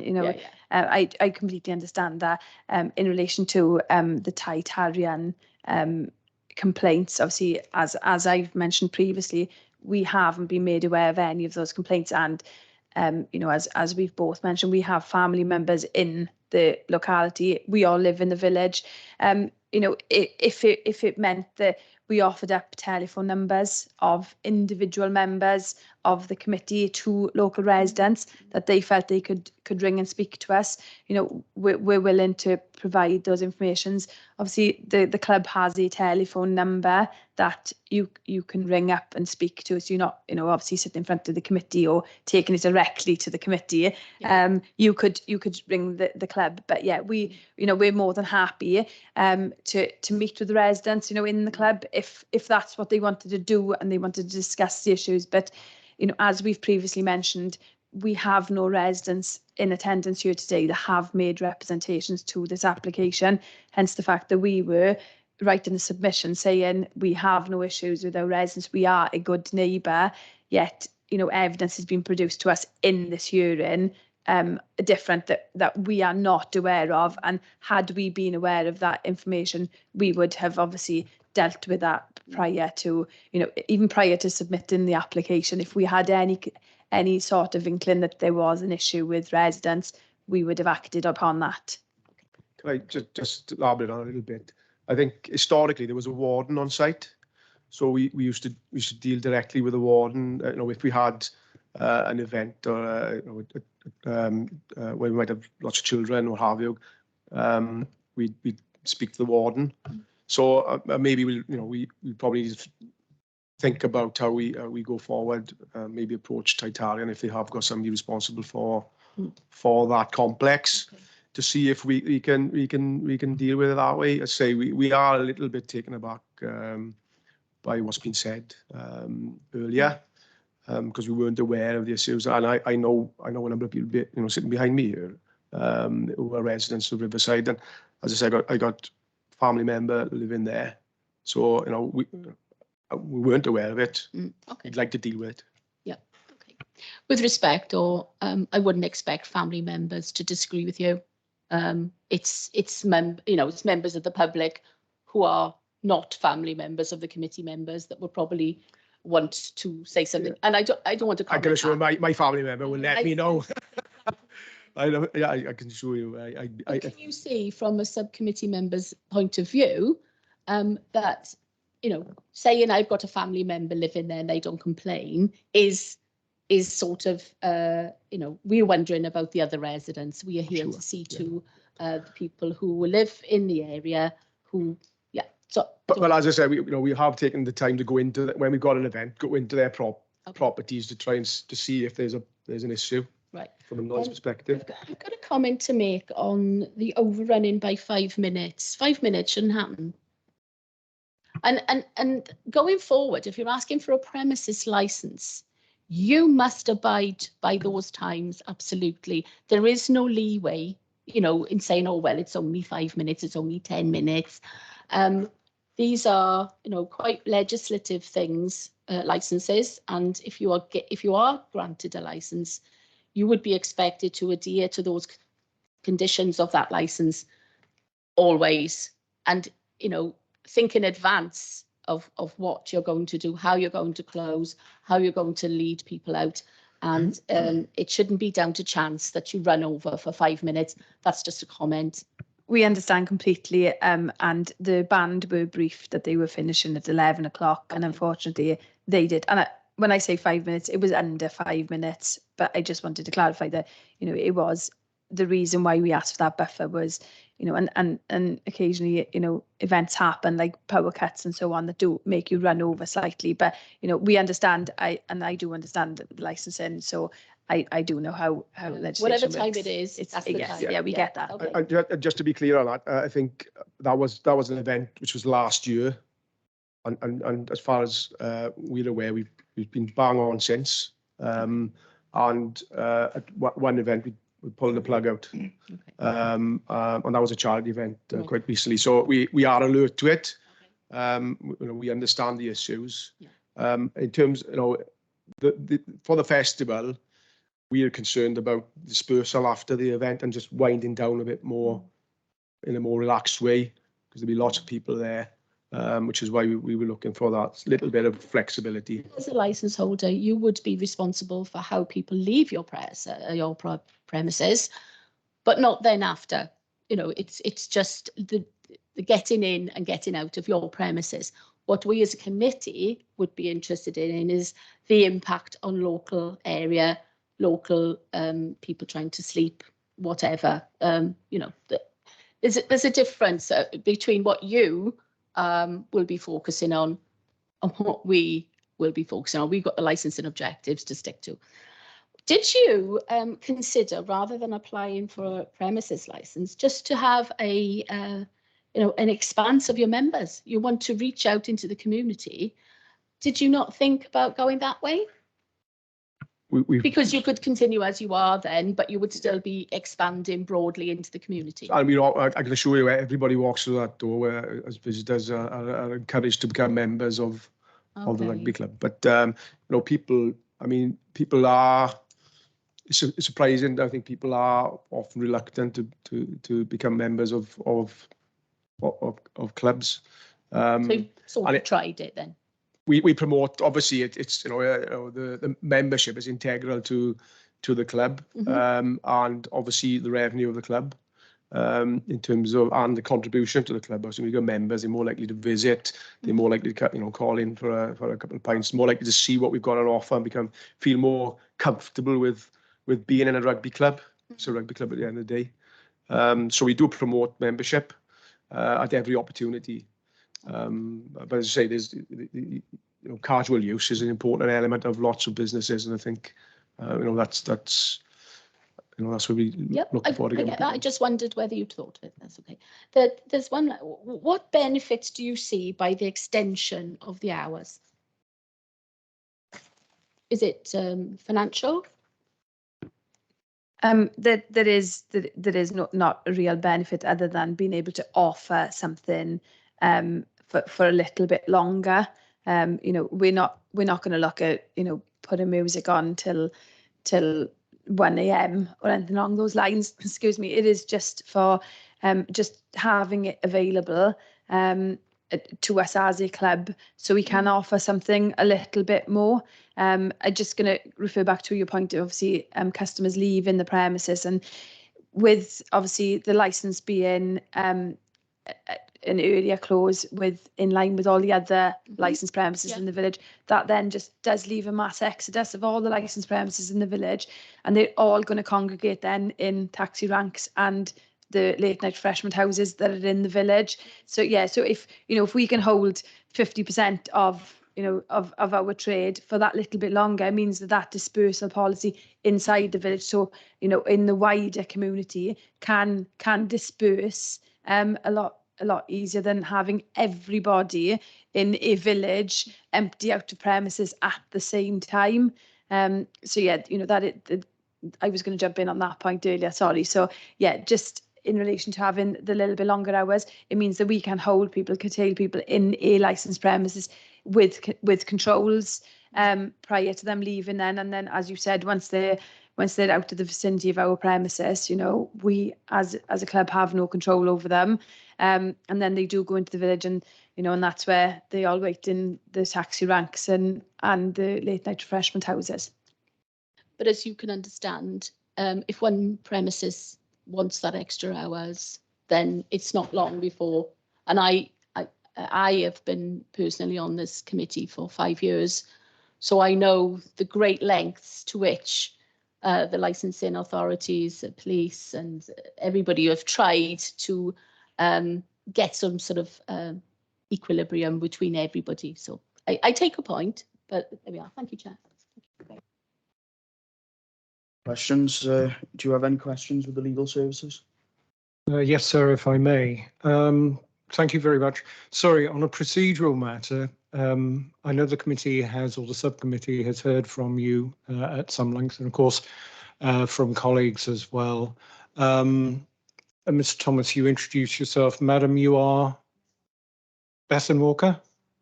Thank you, madam. Okay, just to clarify, in respect of the incidents that my colleague, Miss Matthews, asked you about, do you accept that those happened, or don't you?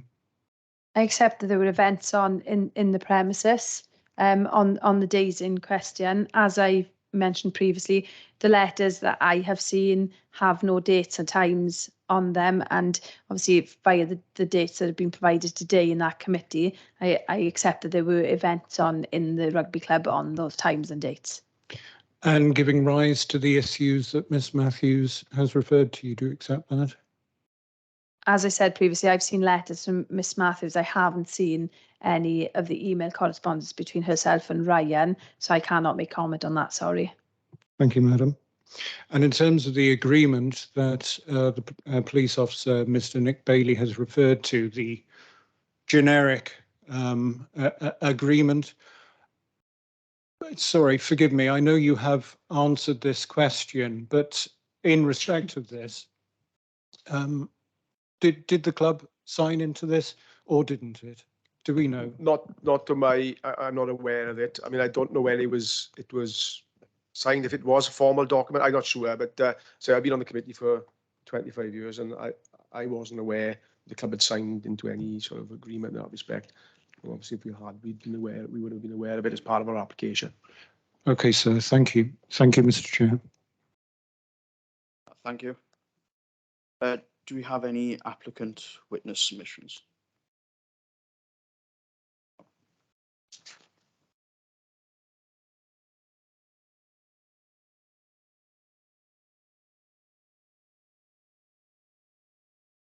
Right, I'll move on now to responsible authorities submissions. Yeah, we'll start with police. Thank you, Chair. Chair, my full representation was obviously reproduced in the committee document. I think it's fair to say we've possibly talked most of it to death, and I don't wish to extend beyond absolutely necessary the time needed.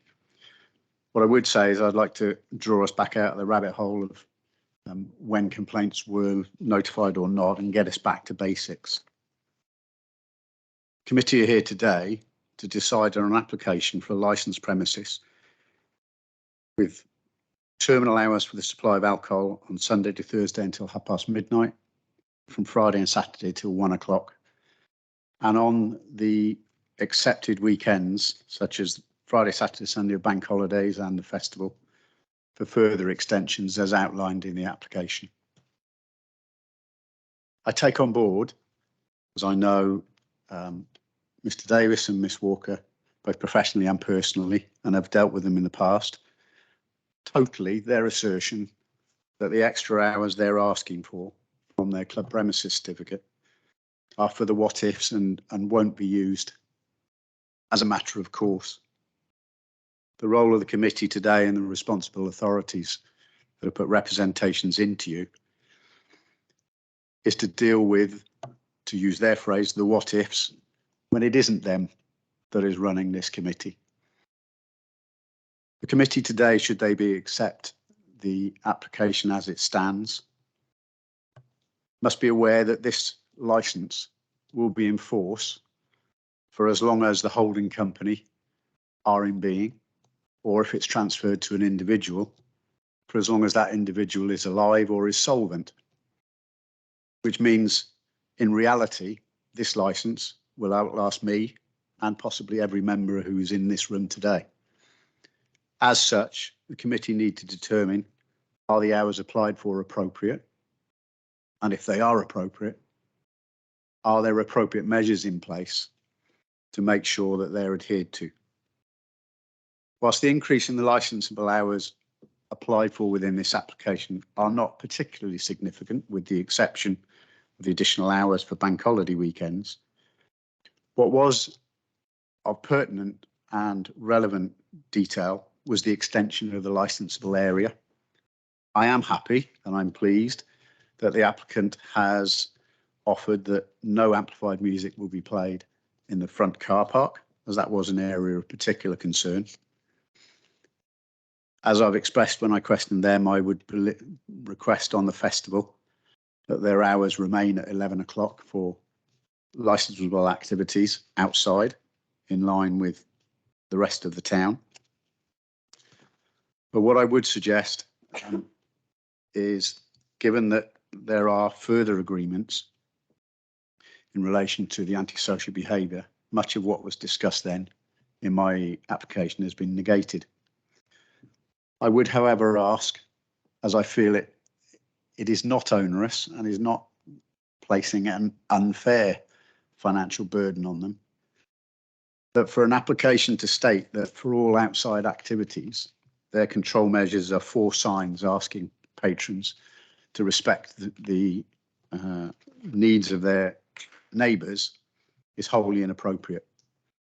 If there are going to be regulated entertainment held at this venue outside, they have mentioned that they would have stewards and members of the committee or members of the club patrolling or working outside to when the venue closes, asking and ensuring people leave quietly. I would say this is borderline then carrying out duties more associated and regulated under the Security Industry Act and would require SIA staff. So I would request that my application or my request for the conditions relating to SIA staff are implemented. As previously mentioned, I'm happy to amend the main condition so that it only applies when regulated entertainment takes place. But I would ask that the rest of the conditions required or requested be implemented. I am happy, and I'm happy to accept an amendment that the no entry and re-entry is reduced from 1 o'clock to 12 p.m. And as previously stated, I don't believe asking a premises to train its bar staff or members of staff to operate a CCTV system is onerous or places a financial burden. I believe that the conditions and requests that I've made are proportionate, are in line with this type of premises, are in line with the fact that this premises could operate these hours should the committee change, should the licence be transferred on every day that these hours are applied for, even though we are assured, and I take them at full value, by the current committee that that will not be the case at this point in time.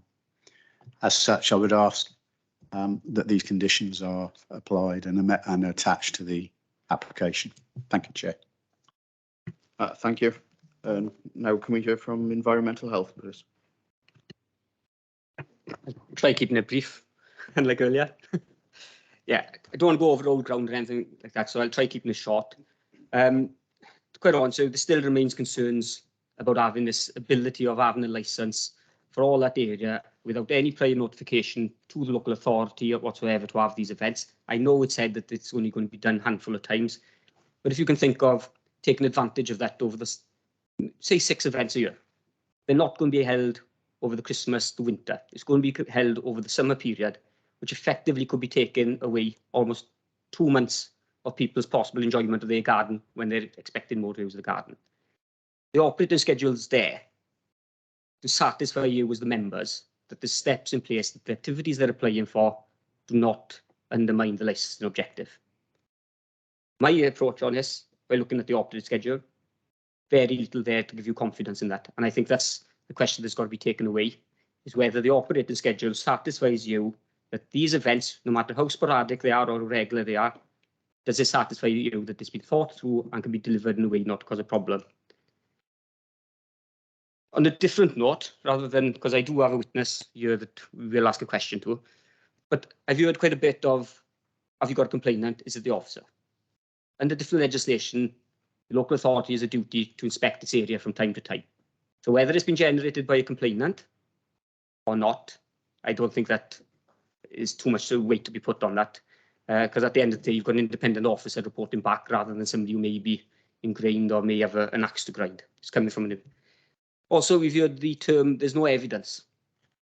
We heard a number of times, which, one, I don't believe that's the case of what you've heard from Rachel. And also, you would have heard about the case of threats. And I just want to read caption because this is off the government website. This case is sometimes misconstrued as requiring decisions to be based on real evidence, and that conditions cannot be imposed until problems have actually occurred. This is wrong. Purpose of the Act is to prevent problems from happening. Decisions can and should be based on well-informed common sense. The case recognises that responsible authorities are experts in their fields and that weight should be attached to their representations. It is most relevant when opposing grant of applications. Now, we put our views across. We don't think there's enough evidence there to support these extended licensing abilities. I accept that they're not going to do it every weekend. I know that, but effectively that's what the license allows you to do. And if they wanted to do it, they could. And that's what we ask you to keep in mind. Keeping in mind the times, the licensable activities, the location, all these, if you were to risk assess the potential for disturbance, escalates, and I fail to see anything in the operating schedule that brings down that risk. And that's the point of view that environmental health are coming from. That's enough for me going on. We do have a witness, Mr. Watkins here, who is representing some of the residents in Riverside Walk. These developments have happened relatively last minute, so we will be only able to ask questions. So quite simply, Mr. Watkins, could you please explain to the committee members, as a resident of that area, the type of issues that you've experienced thus far? We get a lot of very good afternoon. We get a lot of very loud music. We've got residents there who are seriously ill. Can you just pause a sec?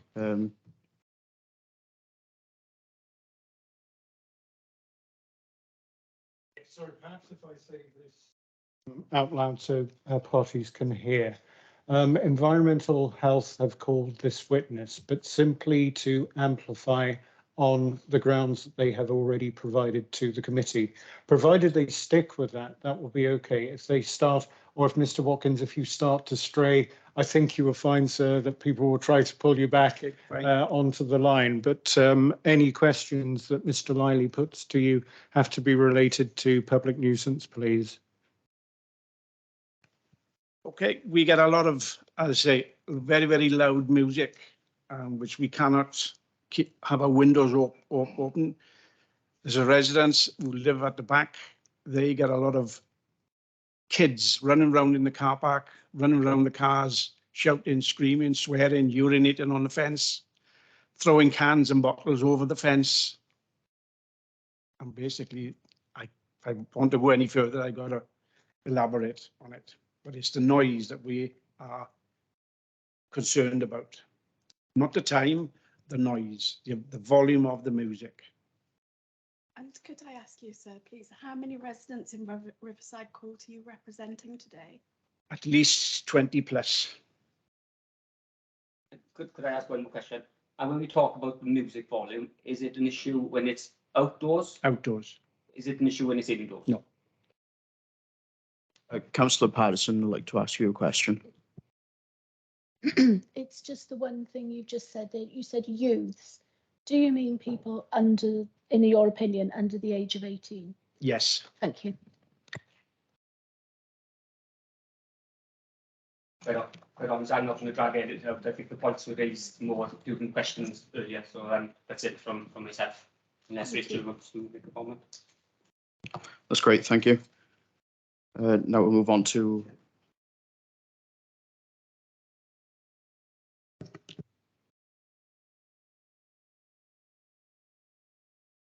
do the applicants wish to question the witness? Yes, sorry, can I just ask, sorry, sir, I didn't catch your name. When was contact first made? When have you made contact with Environmental Health, or when did you become aware that you were attending this committee meeting, please? We found out yesterday morning. So sorry, sorry, without jumping ahead, do you want me to do my summary now, or shall I wait for you to address me for my summary, please?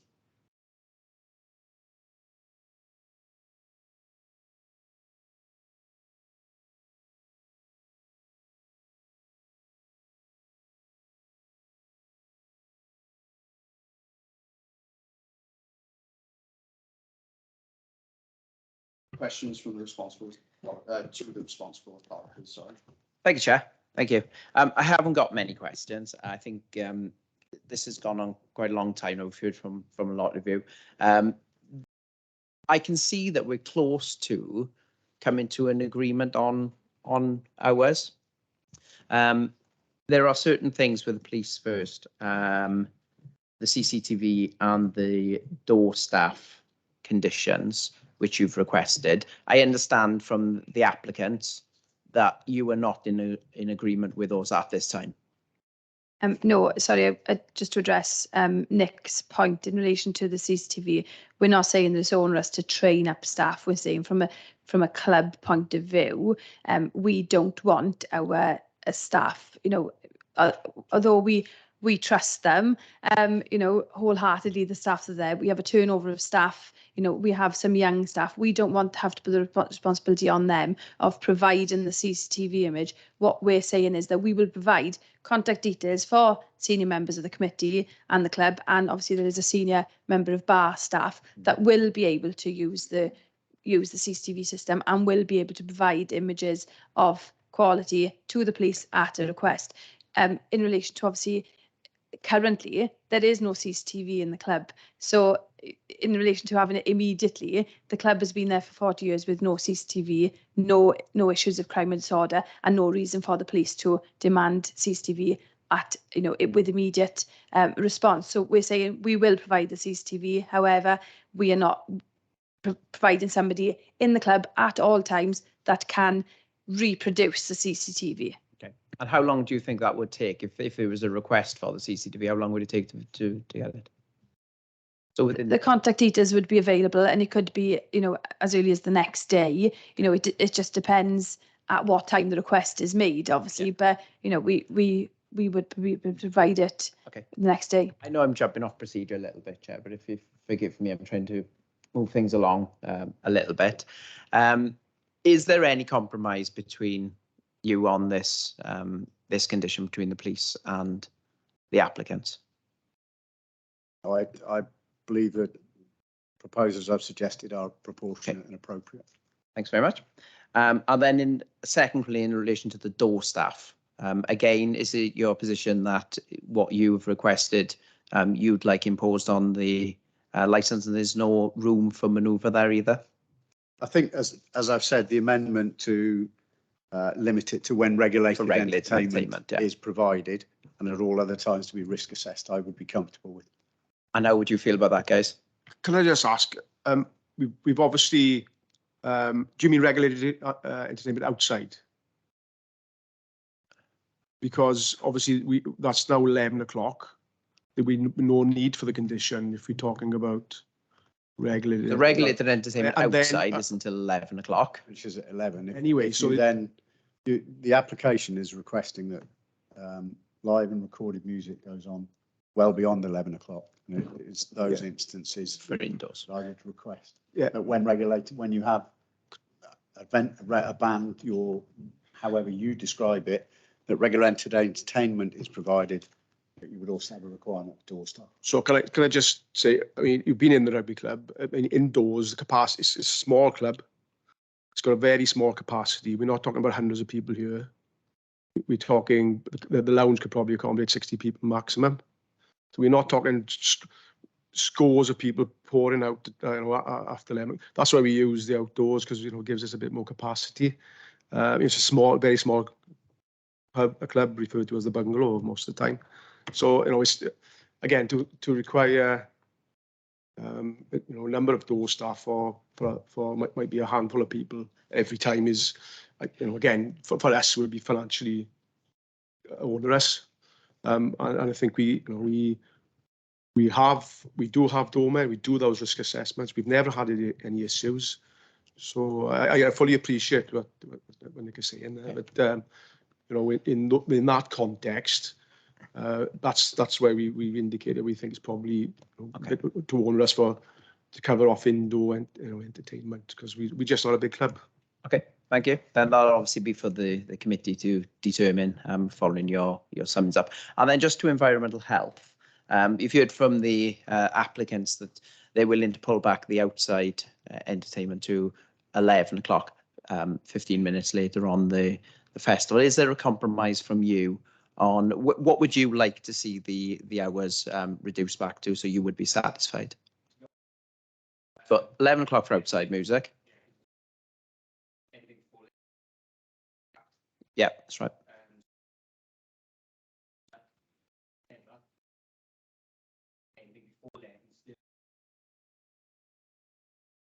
And potentially does continue, as we have done with other premises in Pontardawe. We will pull it back into review and get conditions to be applied before 11 o'clock.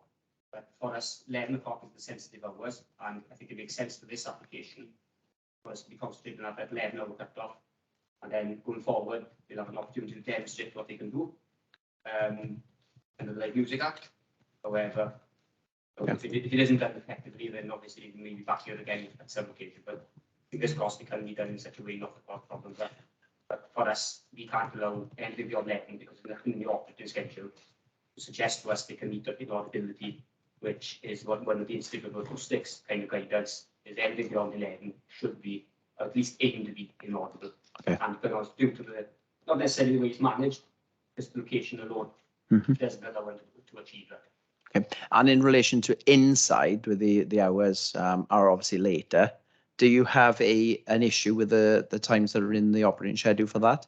There's two elements to it. We do have concerns about people.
Okay, so really the issues here are for the festival and the additional 15 minutes that you wouldn't agree with.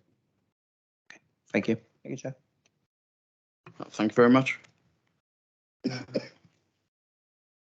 I'll move on now to if there's any questions from the subcommittee. No, cover everything. Yeah, just one. Thank you, Chair. Yes, to the Environmental Health Officer. When you just said then, are you referring to maybe windows and doors opening when they should be closed? Is that the type of thing you're referring to? Yeah, I think there has been cases, me personally, I've been up there, where I wouldn't say it was a problem, however, I have raised it during a meeting. I think the doors to the beer garden or the beer were open, and for whatever reason, that property amplifies noise when it comes out. So they've got to make sure the management systems, ensure doors, windows remain closed. And only then will we really find whether the property is suitable for what they want to provide. Yeah, But that's in places really, you've got the consultant to come in. I understand. Yeah. But not sure whether we're at that level still. Thank you. Thank you, Chair. Thank you. Do legal services have any questions? No, sir. Thank you.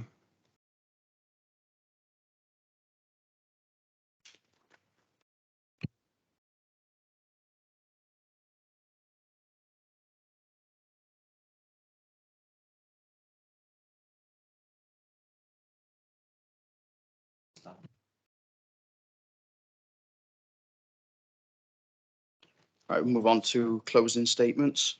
If I could have first the police. Thank you, Chair. I think it's been a very difficult committee meeting with many points raised.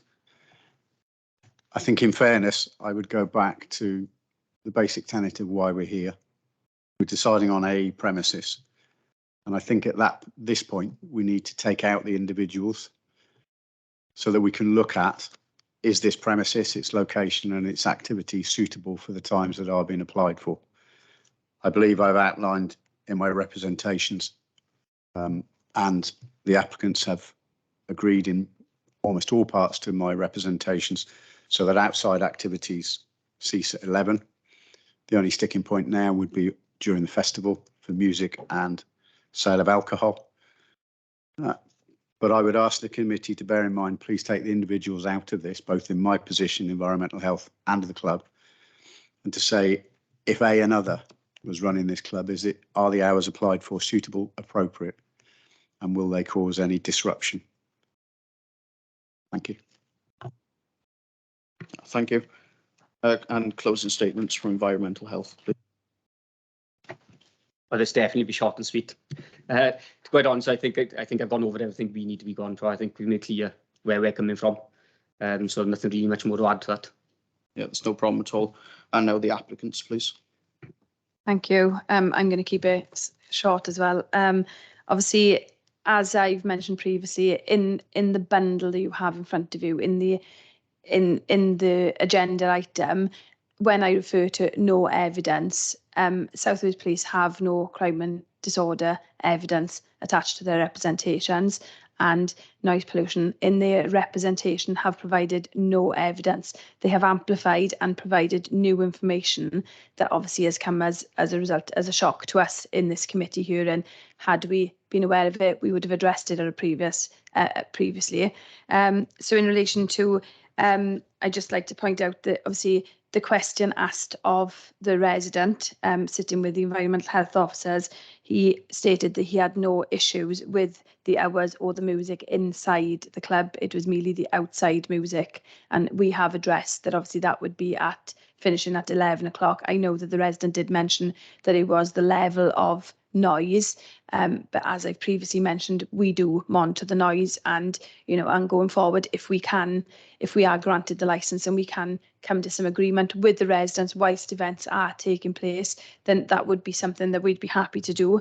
In relation to the environmental health, obviously bringing in a resident that was approached yesterday, it seems there's a clear case being built against the club. As we've said previously, correspondence between environmental health and the club have been over the last 2 months in the time period where we've had an application in.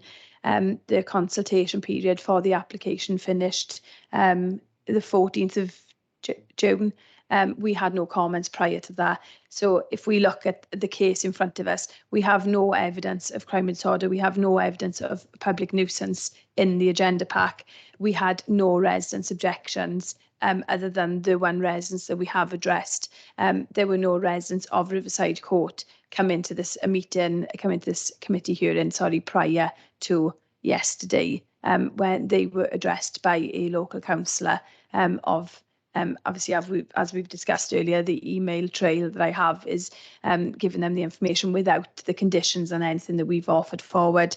So, as a club, had we been aware of any of those issues, we would have addressed them.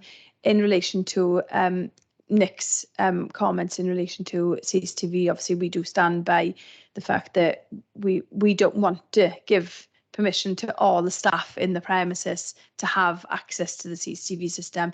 It has nothing to do with us not wanting to pay an external provider or train them up. It's in relation to us obviously being able to control the premises. And then in relation to environmental health comments on, we haven't put in to undermine the licensing objectives. I note that there have been no suggested conditions from environmental health to add to our operating schedule. That would then obviously, you know, if they wanted us to include anything, there have been no suggested conditions provided from environmental health for us to agree to add to our conditions. And obviously, as the noise experts, we would expect those conditions to be at least provided, or some sort of guidance provided on those. So in summary, as we've said, you know, our club operation is not going to change if you are mindful to grant this application. The paperwork in front of you shows that there are no crime and disorder issues, there are no public nuisance issues, you know, evidenced in that bundle. But yet we find that we are you know, being provided with new evidence constantly. So just thank you. Oh, that's great, thank you.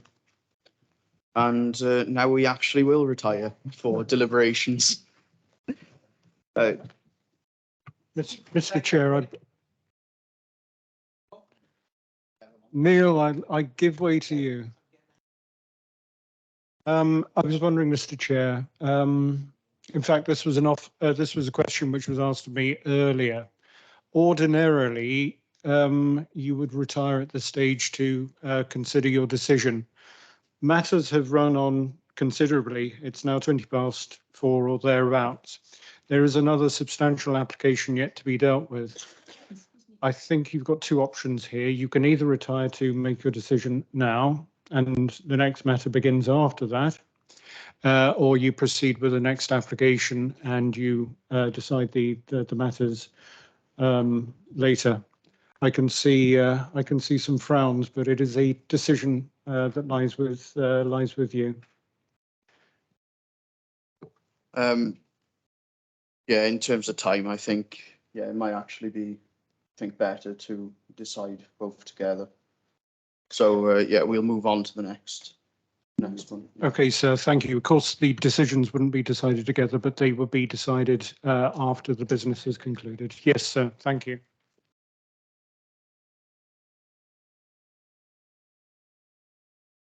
Yeah, no problem. Yeah, we'll have a